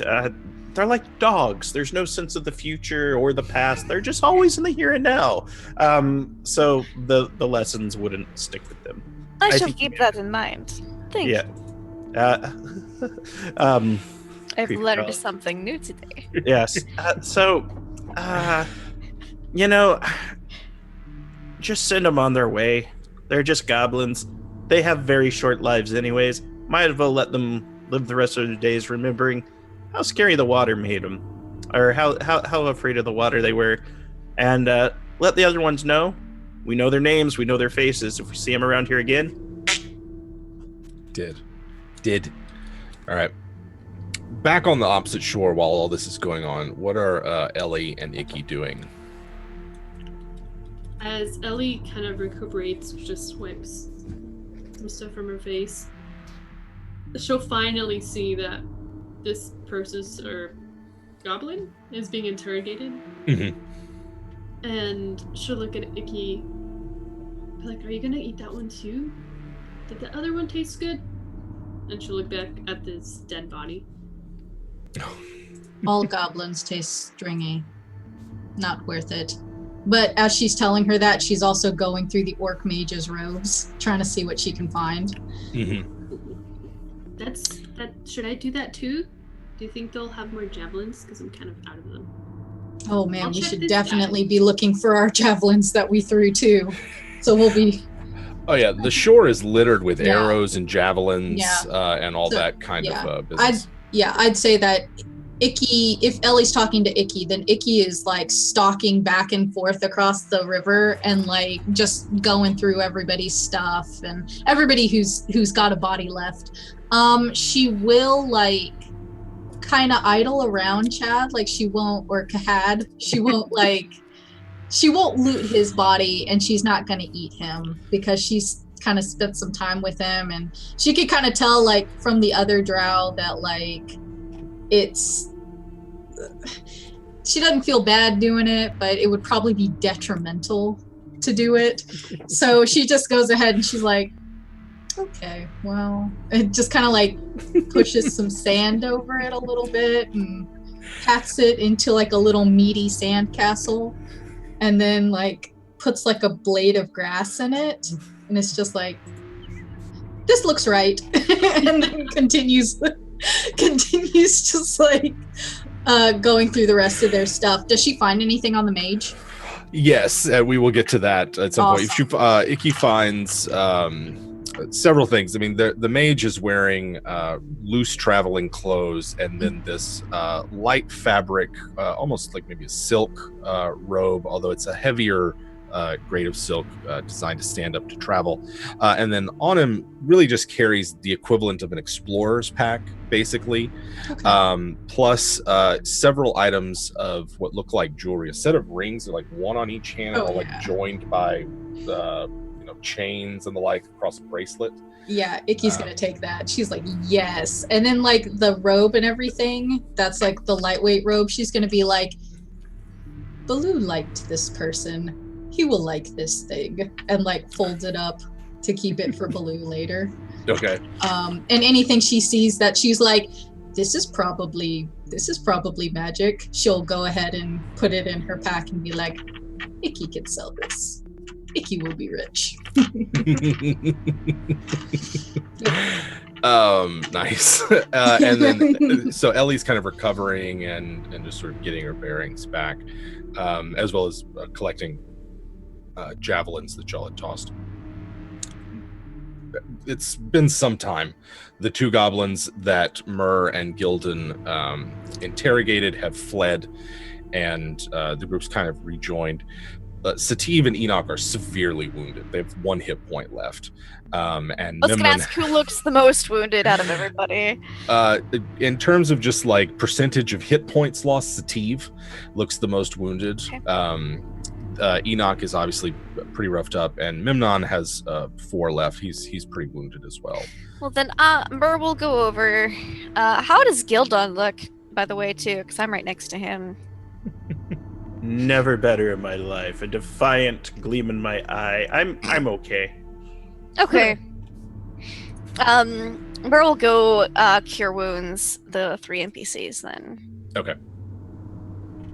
So, I think that's like what, 2d8 plus my charisma. Mm-hmm. Look at your d8s. So the first one, let's say Kelroll gets 10 points. Sativ is gonna get 12 points, and then Memnon gets 14 points.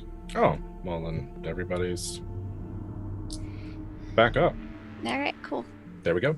So you guys are resting, recuperating. It's not even noon. This happened fairly early in the day, and the river is just awash with the blood of your enemies and this big chunk of ice that's slowly breaking free from the shoreline. Yes. Did the mage who fell from the cliff, was he on the other side of the river? It was on this side. Same I was side. on the same side. Okay, well then there's nothing left for me to loot.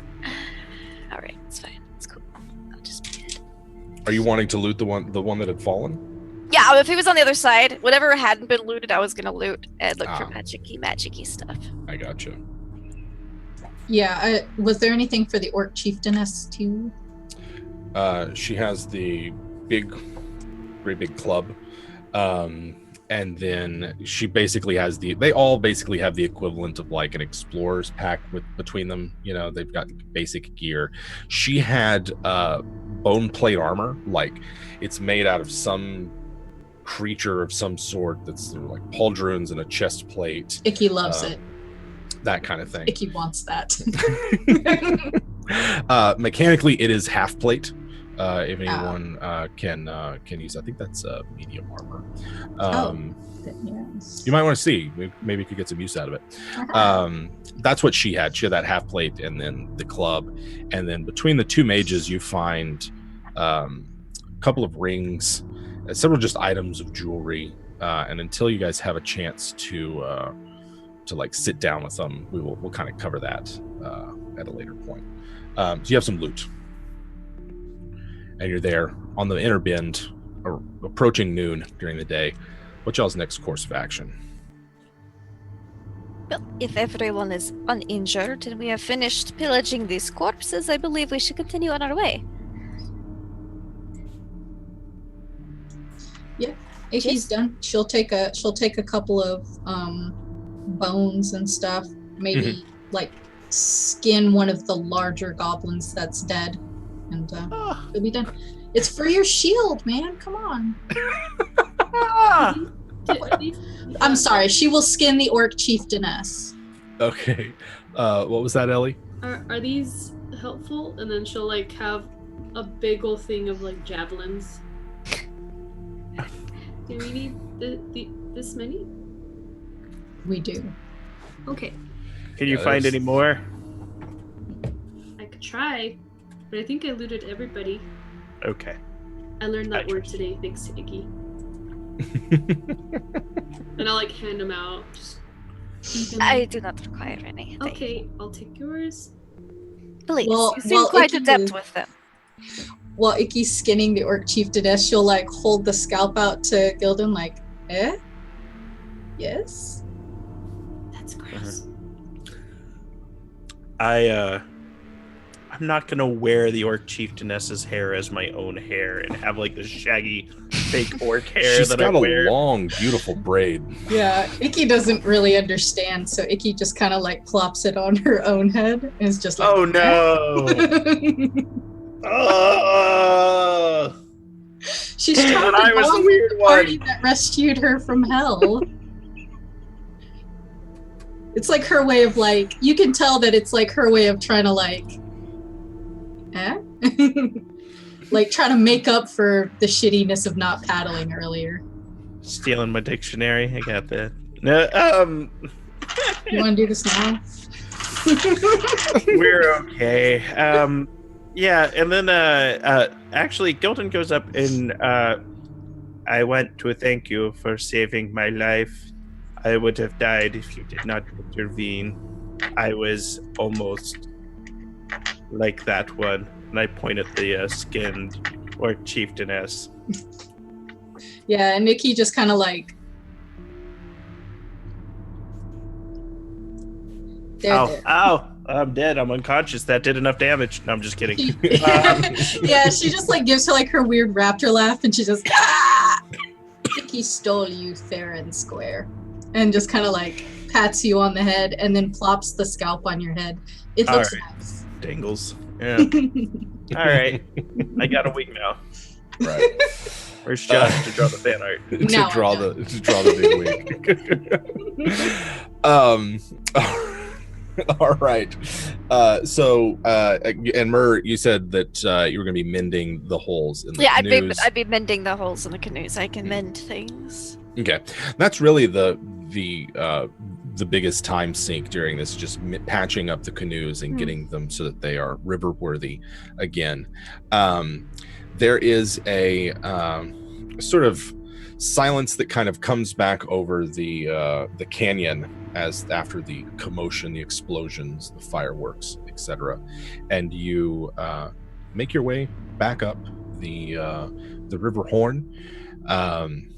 It continues to snake its way through the canyons. You probably pass about another 3 or 4 sharp bends in the river, and as you go along, you notice that the vegetation starts to recede from the shoreline. It gets sparser and sparser. You haven't really seen any trees, like I said, in a day or so. But you pass by the final bend, and you see ahead of you a great big fungal forest that fills up the shaded portions of the canyon. And you can see that the river kind of narrows down to probably only about maybe 40 feet wide at this point. And these great giant mushroom stalks and shelf fungus that start to line the canyon. And some ways in, you can see 2 tall towers sticking up out of the fungal forest, and even they extend beyond the top of the canyon ceiling, maybe you would call it the top of the canyon. You can see those 2 that suspend a rope bridge that connects the 2 sides of the canyon. But that is what you see as the suns of this world begin to set and cast great orange and pink shadows across the land. This is what you come across, getting into the drought territory. You'll be there within the hour, you suspect. I freshen up. I get a little bit of my hell rouge from that dust I got. There we go. Oh, yeah. Yeah. How about everybody else? Ellie will be poking her wound that's still fresh. I'm considering eating some of the mushrooms, but I don't want to die yet. Yeah, Icky wants to see if she recognizes any of these mushrooms and if they are deadly, if they need to worry about spores or anything in the area. Because she's never seen this much crazy vegetation and dampness. So yeah, she's like, are we going to die here? Yeah, the whole area ahead of you is filled with this kind of sparkly haze as these giant, I'm talking gigantic tree-sized mushrooms are kind of just releasing this kind of dust and spore pollen across the whole area. And you can see decaying mushrooms all shriveled and everything. And so it's this very much alive. The soil on the shoreline goes from being sandy and gravelly to very loamy and rich and moist and just kind of sort of I don't know, you see earthworms all crawling in it. And as you enter into this fungal jungle, you see strange shapes sort of moving along the shoreline. And you eventually see, sticking out a sort of a jetty or a dock that sticks out into the river, and on it stands a lone drow. He's in yellowing bone armor, sort of visored helmet on, a long spear. You see a short bow tucked into a hip case that he's got. And tell me, who all has had experience other than Myrrh with the drow? Not me. Okay. It probably was never good. Yeah, right. I don't think I would. So Myrrh would know that this guard is engaging in the drow custom of a greeting.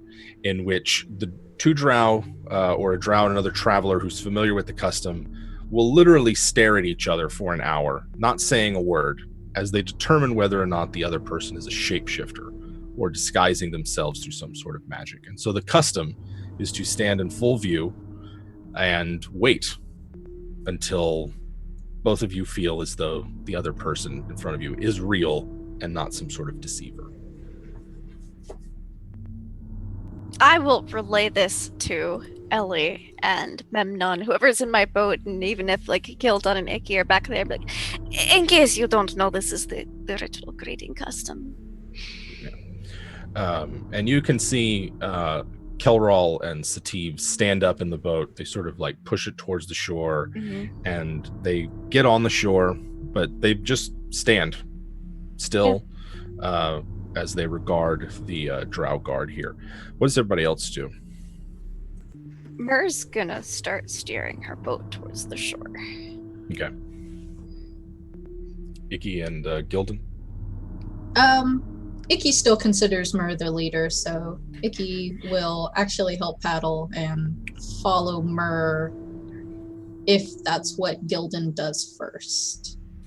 Well, you're steering. I can merely just add extra muscle to it. Okay, since he doesn't seem to display any hesitation, she goes ahead and she just like steers towards No, I'm about to start calling out and singing. Like that's what Gildan does when he arrives to places. She probably sees him take like a deep breath and she's like, don't. Okay. And how about Ellie? She'll probably just be asking questions about why do they stare at each other? Okay, It's that shapeshifters. makes sense, but what if one is a shapeshifter? Do they accept them? There are special occasions for everything, yes, but generally it is best if you are not deceiving in your initial arrival. Okay, so they don't like liars, so that means they're good people. Yes. Okay. Yeah, that makes sense. I'm half drow myself, so this is technically extended family for me. You have a lot of family everywhere, it seems. It just so happens to be the two places we have been so far. This is quite the happenstance. I assure you. Yes, I mean, purely I wish coincidence. I had a big family. That would be cool, to go visit and travel places and kill bad people. Well, I believe that our group is somewhat of a small family type unit. A bit, no? Yeah. In my Very grad- odd, though. Oh, I'm in the wrong boat. So I would take it everybody's up on shore. You're just kind of like whispering amongst yourselves as that. Whispering is fine. The hour passes. Unless anyone gets bored and wanders I off cast beforehand. disguise self. No, I'm just Just kidding. I And- crawl onto Icky's shoulders and put a giant robe around us, and we kind of lurch. We look like a Goomba from Mario Brothers. No, It's a terrible idea. I'll bet if you like really hardcore tried though, Icky would probably be like, no, she wouldn't do it. No. I couldn't think of an occasion where she would. So the after the hour passes, the drow gets down from the dock that it's on, and you can see further back the shadows of like buildings or something underneath the stalks of these mushrooms, and a lot of activity going on. This just seems to be like a watch post of some kind, and approaches the party, raises the visor on his helmet, and greetings. I am Zanan, who's been expecting you. And that's when he sort of welcomes you all to the outpost. Anything you guys want to say to him right now? I'll just introduce myself and the rest of the group. I'll be the introducer of peoples. Okay. So by saying that you expected us, does that mean you could see the future? Not quite.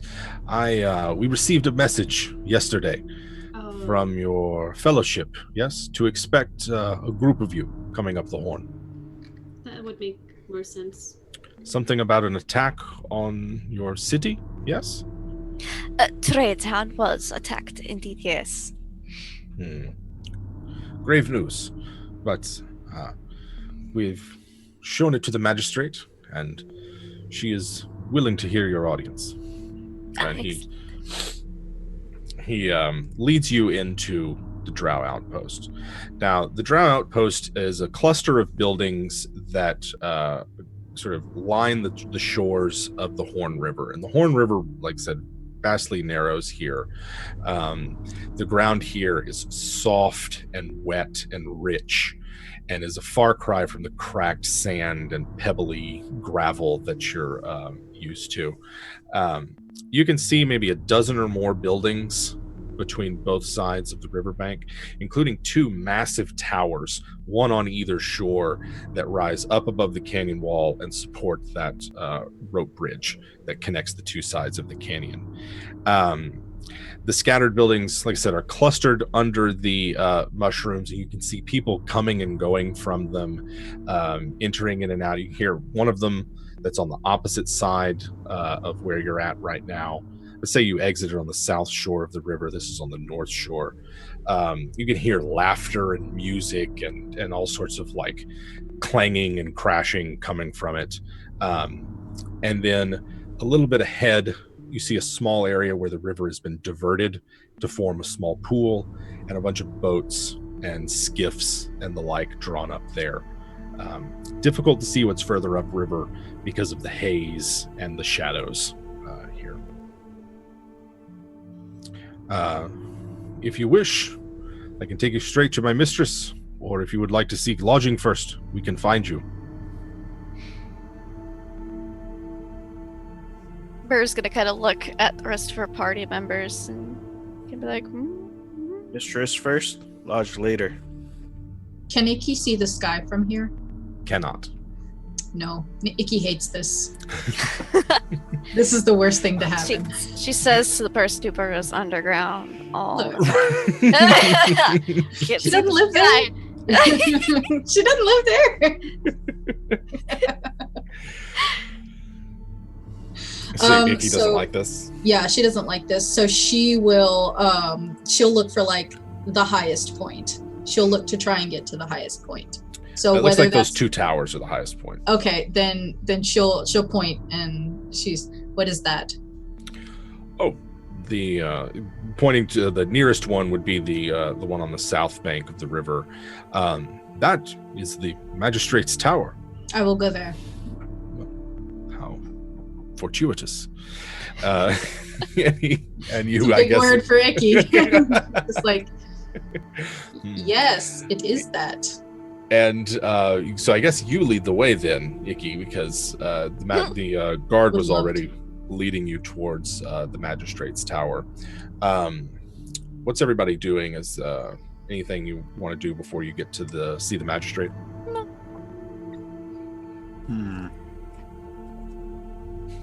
I wave to anybody I recognize. I'm just like, Gildan's trying to observe and try to pick up on any distinct social customs of the people that seem to dwell here. Are there Okay. any kind of social norms or rules that I observe?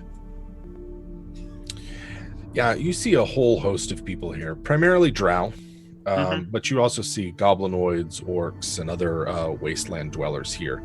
In fact, you recognize a lot of the same dress and garb and symbols that you would find at any other wasteland gathering.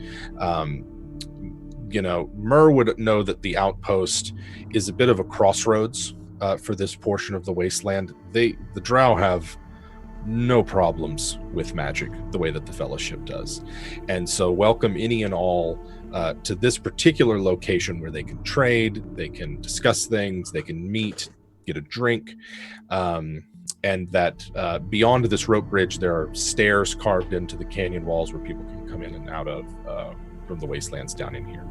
So Gildan sees a variety of different customs being observed. You hear people singing as they come in from the wastes, either from up top along the canyon as they enter through one of the rope bridges and then take a tower down to the shore, or other places.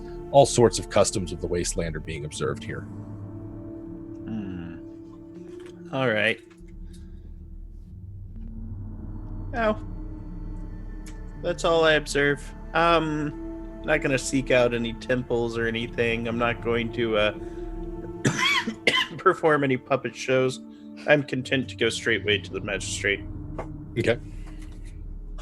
Let's see. Zenon takes you to the magistrate and leads you up the South Tower. In each level, it looks like there's something different. At first level, looks like commerce is engaged in here. It's like some sort of enclosed market or something.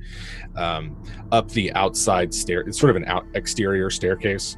And so as you get to the second level, you can see sort of maybe like dwelling or housing of some kind.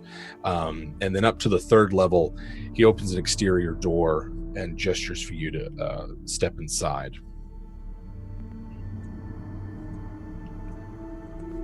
Ladies first. Merle, step inside. She got no problems here. The interior of this tower is not unlike the Drow Embassy in Trade Town. It's just like luxurious compared to the sort of surroundings that you would normally find yourselves in.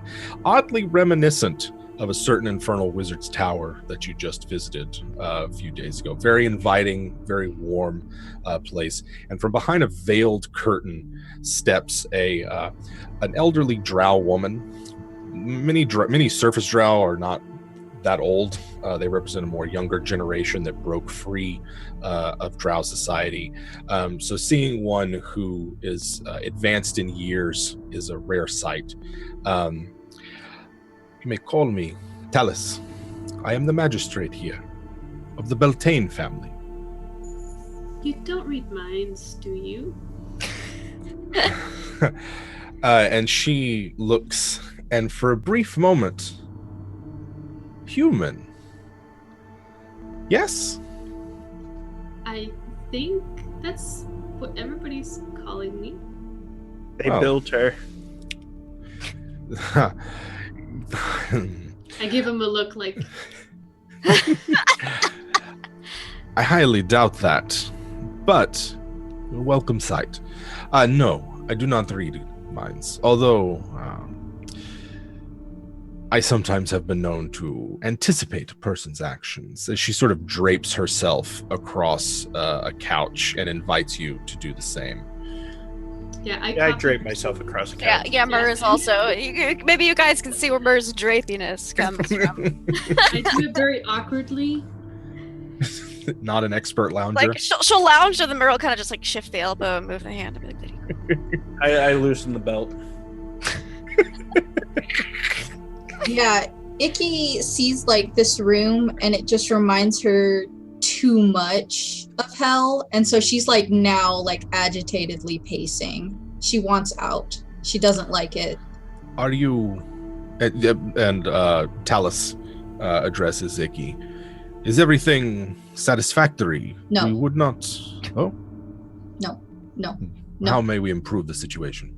Outside. And she snaps her fingers, and two guards come over.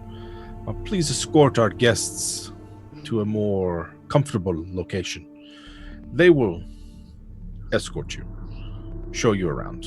Yeah, she's gone. She's leaving. Okay.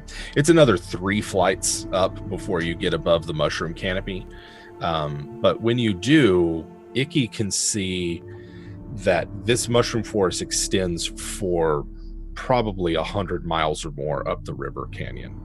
And in all directions, you get a view of the surrounding countryside. You can see to the southeast the verdant land of the Fellowship, bright as an emerald against the red and yellow wastes, but everywhere else, to the west, the yellow wastes, to the north, the broken badlands, that kind of thing. Okay, so she'd like to take a few minutes to take some deep breaths and then memorize as much of the terrain as she can. Okay. Yeah, you're just out on like a veranda that's at the top of this tower. That's perfect. She'll sit there and she'll just like woosah up there. Okay. And stay up there for a little while. Okay. Let's cut back to the interior with Magistrate Talus. Yesterday, we received word from your fellowship, is it, that Trade Town had been attacked and the great tree of Andrus has been assaulted as well. They have requested assistance. Yes, we have brought Kelroll and Steve with us from the Drow Embassy in Trade Town. Mhm. It has indeed been attacked by these people who came in a giant pyramid from the sky. Yes, they bore mention of a structure of some kind that the invaders had emerged from. Any information you can tell us would be invaluable. I do believe that the Council is intended to honor its alliance with the Fellowship. Unless anyone else steps forward, Mer will just give the basic information that she knows from the interrogation with that guy and speaking with Memnon Right. about everything that went down and stuff and what the last condition that we saw Trade Town was in. Yeah, Memnon at this point does step forward and corroborates what Mer has to say, and we kind of skip forward through all that. Basically, it's the same thing. Taking all of this in, unless someone else wants to add something, Magistrate Talus will respond. All right. Magistrate Talus is sort of takes it all in and is, after a deep breath, indeed troubling. But if I am not mistaken, the history of Trade Town is quite violent, and they have survived similar situations, yes? Indeed. That is unfortunate. Unfortunate that so many would have to perish, but we will come to their assistance. The wheels are in motion, and the Drow will march to war for the Fellowship. Can I discern if her intentions are to actually assist the Fellowship or to claim Trade Town for as a Drow territory? You can make me an insight check on that. Yeah, they seem very willing to assist. Mm-hmm. Hey, I got an 18. Nice. Great. 17 minus 1. Wah, wah. You get the impression from your read on her that she's genuine in their assistance, but there is an ulterior motive there. They would be difficult to hold Trade Town without also dealing with the Fellowship. But if they maybe play nice for a while, that kind of, someone lowers their guard, that kind of thing. Sorry. That was a tough pill to swallow. And then she continues. Houses Beltane and Tekendar will send contingents down the Horn. They are already mustering in the canyon. How's Tekendar? Indeed. And she just kind of lets that one slide. Okay. Interesting. I will have to speak with some of them before they leave. Sabata is here in the city. She would be the ambassador for the family to discuss that with.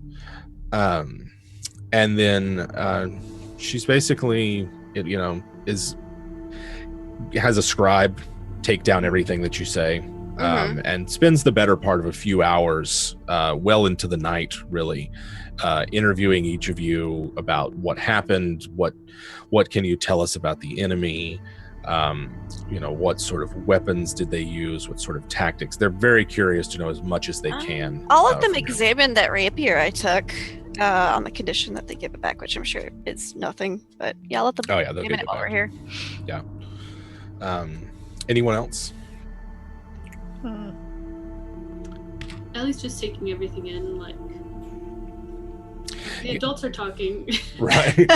You get the impression from spending some time with them that they are very single-minded, and used to sort of this kind of tight cooperation. You don't have to wait around very long. Everybody's very Johnny on the spot with exactly what they need. But it does take several hours as they talk to you and question you about your experiences. And it's well into the night when Magistrate Talus bids the party farewell. You are free to enjoy lodgings here in the South Tower or the North if you prefer. We have space available. Your friend is willing to stay here. She can sleep out on the veranda. But consider yourselves our honored guests. Thank you. Your hospitality is much appreciated. I believe we shall go check in on our friend now. Okay. Gildan's trying to determine whether he feels safe here or not. Currently, I feel unsafe. I don't trust these guys. Yeah. I mean, they haven't given us any reason to not trust them, but they seem very Johnny on the spot. I don't think... I mean, I haven't seen Jim Davis have a mean NPC yet. They were nice to us in hell. The Drow are nice. He's just a nice guy. Are just Nice to those you nice in people. hell. Right. I think they're waiting to lower our defenses. I'm having a terrible time. He's got PTSD from hell. This is all an elaborate ruse cooked up by me and Lindy to spread paranoia in Grant's mind.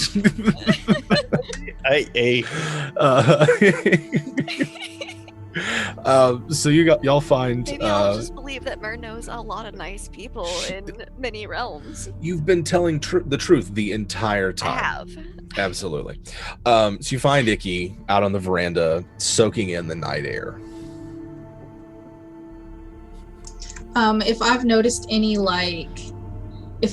anything from, let's say, 4 or 5 hours of sitting there watching the city, I'd like to point it out to them, including like escape routes, how many boats I see coming in and leaving, what kind of like cavalry or whatever that they have. They have like horses and things like that. I don't know if there are horses here. Actually, now that I think about it. There are horse-like creatures. Okay. There are things. Mounts. Yes, there are mounts. Yes. You see people coming in, not that many, but a few, either from the north end of the rope bridge or the southern end of the rope bridge. Now, the rope bridge is quite big. You've seen people take great big war beasts across it. Yeah. It's quite a large structure. But it looks like most people enter through one of the towers and descend the staircase or descend one of the canyon staircases to get down below. You see no other river traffic, although there are boats docked at the small pool off of the river. I'd also like to tell them if I see any more of the red-robed figures. If any of them are in the city. Ooh, that's a good question. Thanks. There undoubtedly would be. They are wasteland wanderers, and there are a great many wasteland wanderers in the outpost. The question is whether you saw them. Give me a perception check, but it is at disadvantage because it's at night. That's fair. Let me look at this. Oh, why?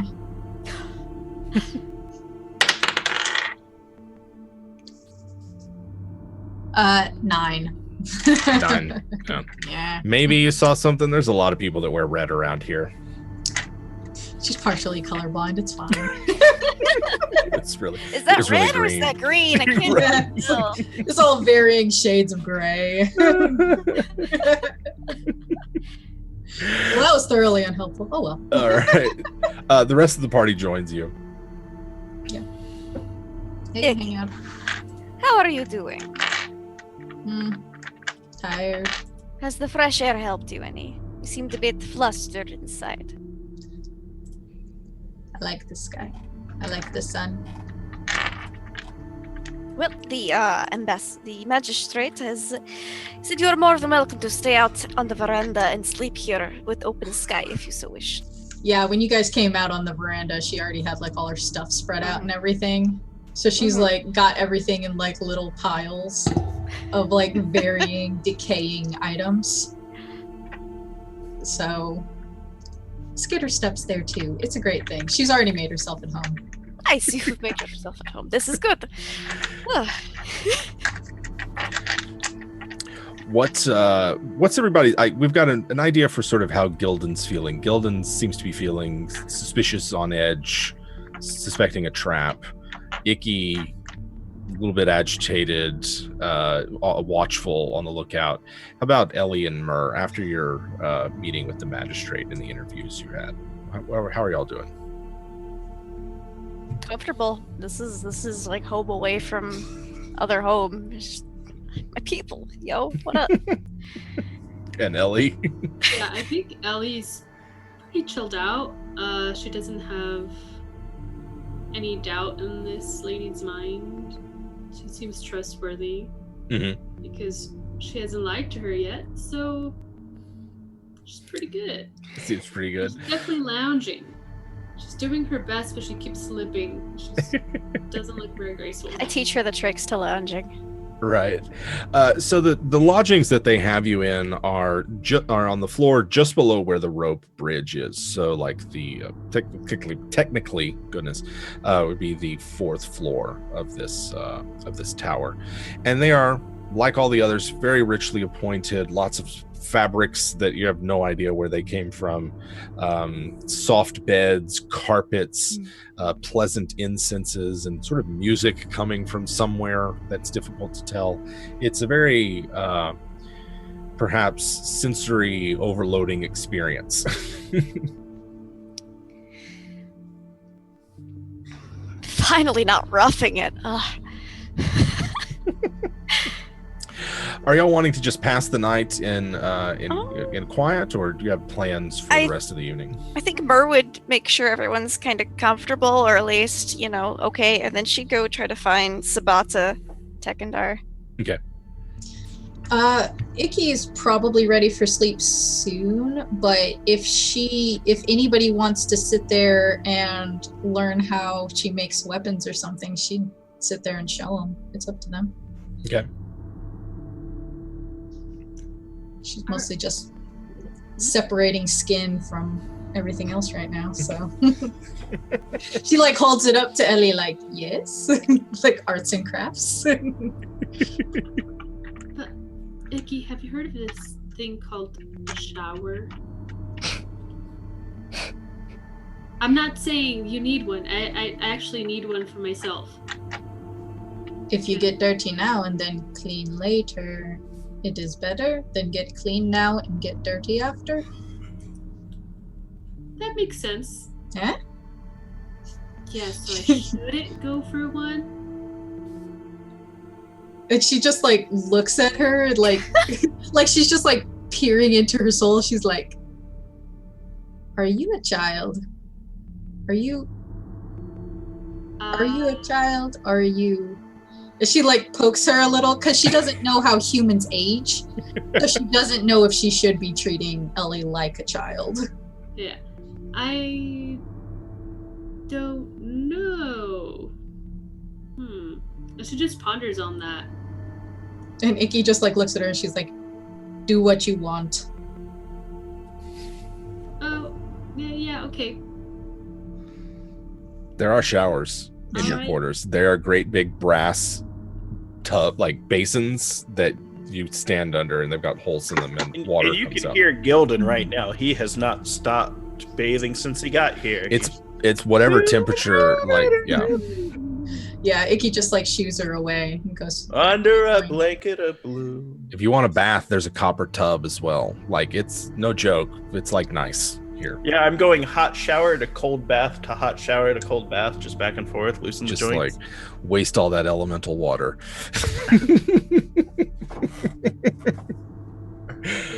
You gotta wash the dirt off before you have a bath. Otherwise, you just end up in a dirty bath. In fact, what I imagine is Gildan strolled about till he found the magistrate's like giant bathtub, like in Pee-wee's Big Adventure, where Francis was bathing with all that. Like, yeah. is Gildan still wearing the scalp? Yes. Yes, you've been wearing the scalp the whole time. Yeah. Awesome. Okay, I just wanted to know. That's all. All right. That's very good. That's very good. So it sounds like the rest of the party is enjoying the amenities of their ambassadors' lodgings that they have, while Myrrh goes off in search of Sabata Tekendar. And the magistrate gave you, directions to where they're lodging. There's another larger building, not nearly as tall. It sits sort of comfortably underneath the mushroom canopy, but it's kind of a squat, almost ziggurat-like structure, sort of massive, that Myrrh would recognize as sort of the lodgings of the various noble houses from Drow society. They would live communally in one of these structures. Okay. Yeah, she'll just walk right up. Okay. The escort that the magistrate sends with you gets you right in the door, and the way these sort of structures are shaped, there's a large interior space which serves as a communal gathering place. Eating, daily activities, all kind of take place there, where everybody just sort of talks with each other and kind of mingles. And then around the outside of the structure and on the second floors are the private rooms, storerooms, and audience chambers and the like for the house. If you come calling por Sabata, you're brought to a small sitting room where you are left alone for a few minutes before Sabata joins you. Okay. Yeah. She'll lounge. Sabata walks in, and let's kind of step back for a moment. What maybe relationship, a pre-existing relationship, might Myrrh have with Sabata? She would definitely know Sabata for sure. I know Myrrh has like an aunt and some cousins in the Tekendar family. So maybe some slight relation of some type to Sabata as well. Like a cousin, maybe? Yeah, like a cousin. Okay.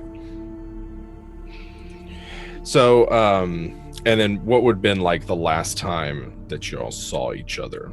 It's been a while, I take it. That was the impression I got from backstory. It's probably been about 5 years or so, 5-6 years. Okay. So, Sabata walks in a smartly dressed officer's uniform, with a decorative sword at her hip and a sort of no-nonsense kind of look on her face, which softens a bit as she sees her cousin. Greetings, Myrrh. Sabata, it is good to see you. It has been some time, but you seem to have been promoted since the last time I have been here. I have. The campaigns against the gnolls to the west of here was quite advantageous for me. Thank you. Congratulations. And she's going to kind of go over and like embrace her cousin, give it, like the kiss on the cheeks. And be like, I hear you are marching towards Trade Town, or at least some of the Tekendar family is on the morrow. Is this correct? I will lead our family's contingent as it goes to liberate your Trade Town, as it were. Yes, 250 of us will march. Quite along. a large contingent. Indeed. Half from our family and half from Beltane family. Yes. How are we doing compared to the Beltane family? They are a lazy, slothful bunch who do not have the No energy ambition. or industriousness that we have. Excellent. They will suffice as fodder for our more elite guard. Good. I would hate for us to be our family to be on the front lines themselves. Now, I should warn you, the people you are about to face, potentially if they are still in Trade Town, she's going to kind of go over the information again personally to her cousin and be like, vulnerable to fire, they have a hive mind, blah, blah, blah, blah, that good stuff. Just ask how the family's doing. Basically, just catch up for a bit. Catch up for a while. So how long does Myrrh stay there? And, like when you went, it was probably like, let's call it, say 11 o'clock at night. Probably a couple hours. Probably just Okay. like 1 or 2. Just well past midnight. Mm-hmm. And they'd be Okay. like, you have a campaign on the morrow. I should let you get some rest, but it was wonderful catching up with you, cousin. Indeed. Quite wonderful as well. Perhaps, if you are not called elsewhere, you might travel with us for a time. Unfortunately, I believe my business does take me elsewhere for now, but I will do my best to catch up with you forthwith. And she, with that, she sees you off into the night and continues about her preparations for the next day. Yeah, Mer's probably gonna go back to the house, fill up the tub just shy of boiling, and then just like fall asleep in the tub. Her fiendish body heat should keep it warm the whole time. Right. Mur eventually returns well after midnight and goes to take her bath. There's a bed for everyone, or at the very least a sleeping pallet for those of you who find beds uncomfortable.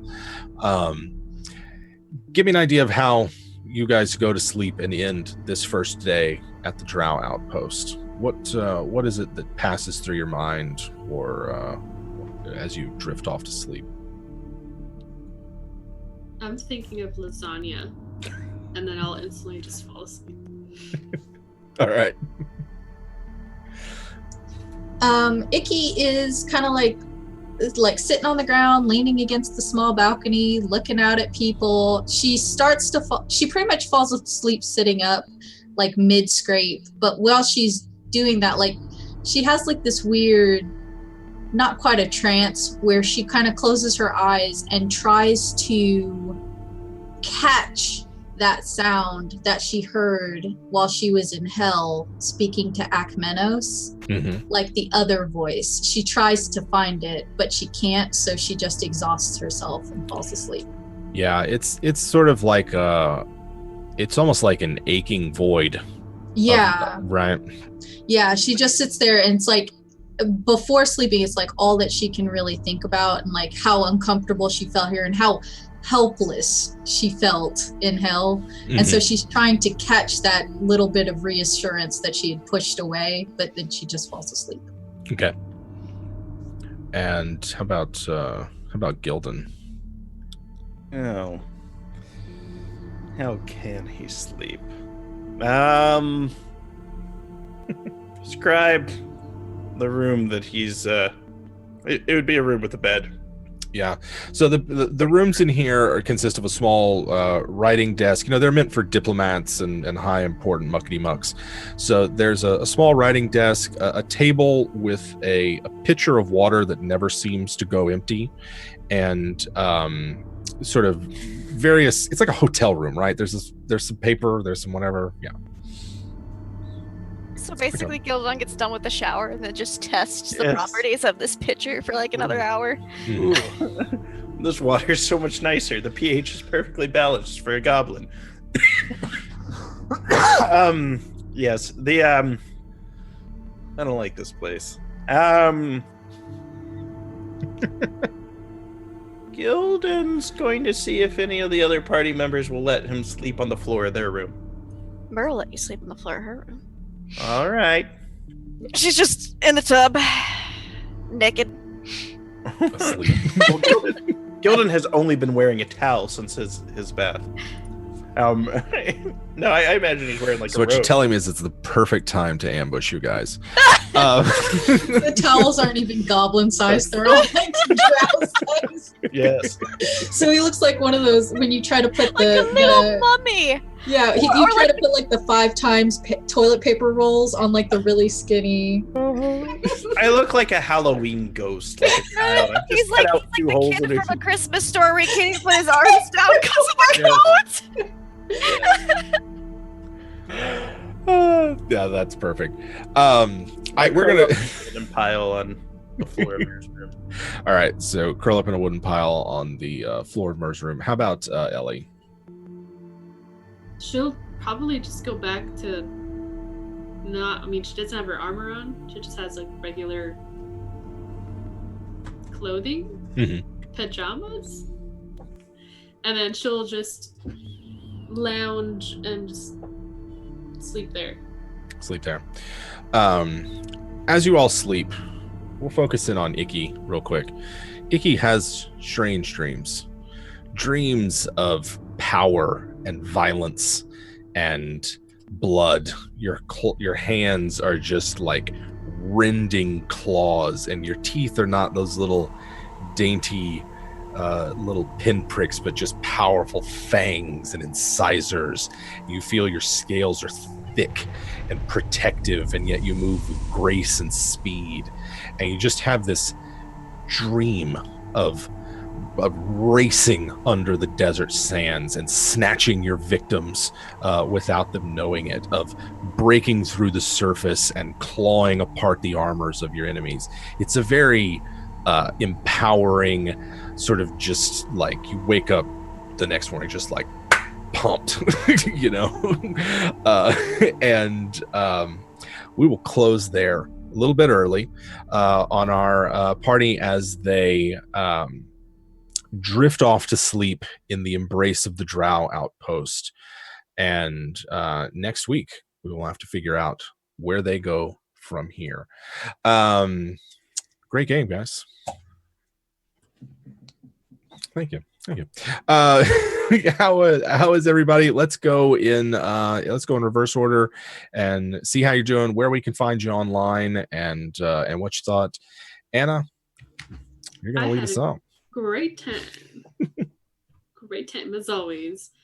I love playing Ellie because she's just, I don't know. It's great. Not pretending you know everything, or little things like etc. etc.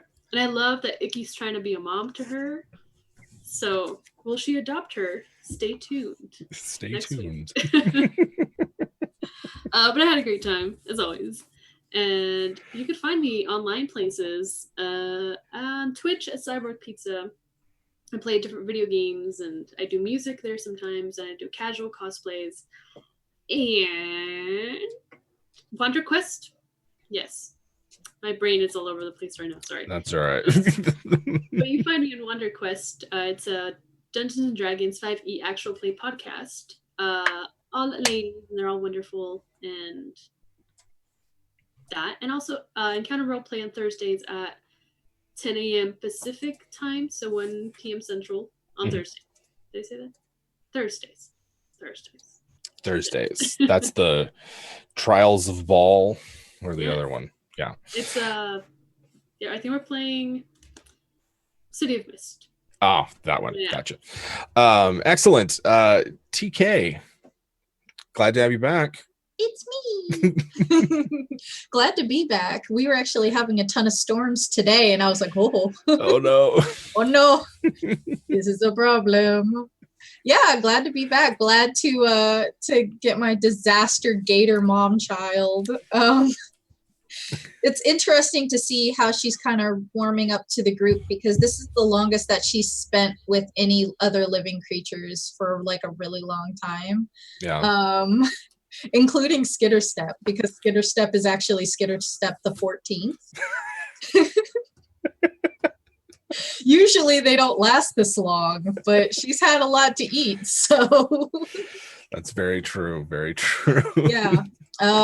Just hanging out. You guys can find me on Twitter, find me on the Instagrams. I am almost done with an actual website, and then you can, I don't know, look at that. I don't know, man. Live your life. I'm not.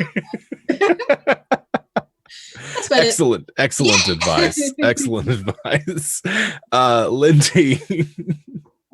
Oh man, today was so much fun. Just like every week here on Land Between Two Rivers. I'm glad we have Icky back. Mer was very concerned about her mental well-being the past 2 weeks, kind of being a mind slave, because she knows how demons are, or devils are. And yeah, it's great. I had so much fun. I can't wait to see where we go next week, because we finally got to the place we've been headed towards. So who knows now? yeah, you can find me online at LaughLoveLindy on the Twitches and the Twitters. I do a lot of Dungeons and Dragons and tabletop and game stuff. Sunday nights you can find me on Grimjack21502's channel playing some Pulp Cthulhu. It's really awesome. You should watch. Tuesdays during the day, Tomes and Tentacles podcast released by Encounter Roleplay, where all great podcasts are found. It's a Cthulhu podcast. It's really creepy. Super awesome. Tuesday nights, my channel currently running Out of the Abyss. Wednesdays, Encounter Roleplay practically all day. Call of Cthulhu in the afternoons with Pruitt, and then I get like a nice little 3-hour break during the Warhammer, and then I come back for Star Wars RPG here every Thursday for this lovely, wonderful game. Oh yeah, and also the wonderful Grant Ellis is on the Star Wars game with me. He's super cool. And then Fridays, Grimjack21502's channel again for Firefly RPG. We just started last week, so it's super easy to catch up. It's a really awesome, fantastically story-driven, amazing. Every other Saturday on Power Square RPG's channel. For some D&D, and also I almost forgot because it's just still so new. Every Sunday afternoon on RPGN, also right here where we announce the bestest and latest tabletop gaming clips from the past week. So submit those clips, people. Yes, please submit those clips. RPGN is our attempt to just like show everybody what the community's up to, and Pruitt and Lindy are killing it over there, and Sean and our producer Travis and Brandon, who also produces this show, are behind the scenes guys on that on RPGN. So be sure to check us out. Grant, how are you, man? I'm great. I really enjoyed tonight's episode. I love this party so much. I thought we had a real good mix of everything, and my paranoia is through the roof because never been allowed to take a bath in a game of Dungeons and Dragons. Feels like You play D&D with me. I'm used to like out of. Yeah. And you had ample time to wash your new wig. I mean, I know, right? And then I get the dust out of the weave and everything. Yes. Yeah. Mm. Well, luxury D&D is what we do here on WebDM Twitch. WebDM, So there we yeah. go. Yeah, and I should be on this channel more often. But you can find me on the Twitter at Wise Papa Grant and on Twitch at Grant R. Ellis. I'm an independent content creator for tabletop RPGs with an emphasis on 5th edition Dungeons and Dragons and Cypher System. On Mondays, I'm on the Greyhawk channel Violent Villainous campaign. Tuesdays, Unmade Gaming on the show Mython. Wednesdays, I'm on the Rise of the Dark Side campaign with Encounter Roleplay. Thursdays, I'm on here in the Land Between Two Rivers on WebDM. Fridays, I'm running Life on Mard, which is my love letter to role-playing games on Off the Table. Saturdays, I'm on all kinds of channels. I also host the Story Forge on Encounter Roleplay. This season's going to be a little different. I'm going to give you instant campaign settings and adventure hooks where I'll just make one for you and give it to you. Very easy. So the theme of this season is Infinite Worlds. And on Sundays, I'm on Money Cook Games' official Twitch channel playing Cypher System, the Owl of Lycia. So thank you all for tuning in. It was great. Awesome. I am, of course, Jim Davis, one half of WebDM, really kind of 1/3 or 1/4, depending. I'm a part of the team, and we're of course on YouTube where we have videos every Wednesday. We've also got Patreon if you want to check us out for a Monday Q&A video, kind of a bonus, and then a Friday podcast, and then of course here on the WebDM Twitch channel where we are playing Starward Bound on Tuesdays, Land Between Two River, of course, on Thursdays, and RPGN on Sunday afternoons. You can also catch me on Encounter RP on Wednesdays, where we are running a grimdark as hell Warhammer game. So if you want to just see the darkest of timelines play out, that's where we are at on Wednesdays. So really appreciate it. Thank you for coming out. We appreciate all the love, all the support, every retweet, every chat, everything that you guys do for us. We really appreciate. Thank you so much, and be sure to check us out on Sunday for RPGN. Later, guys.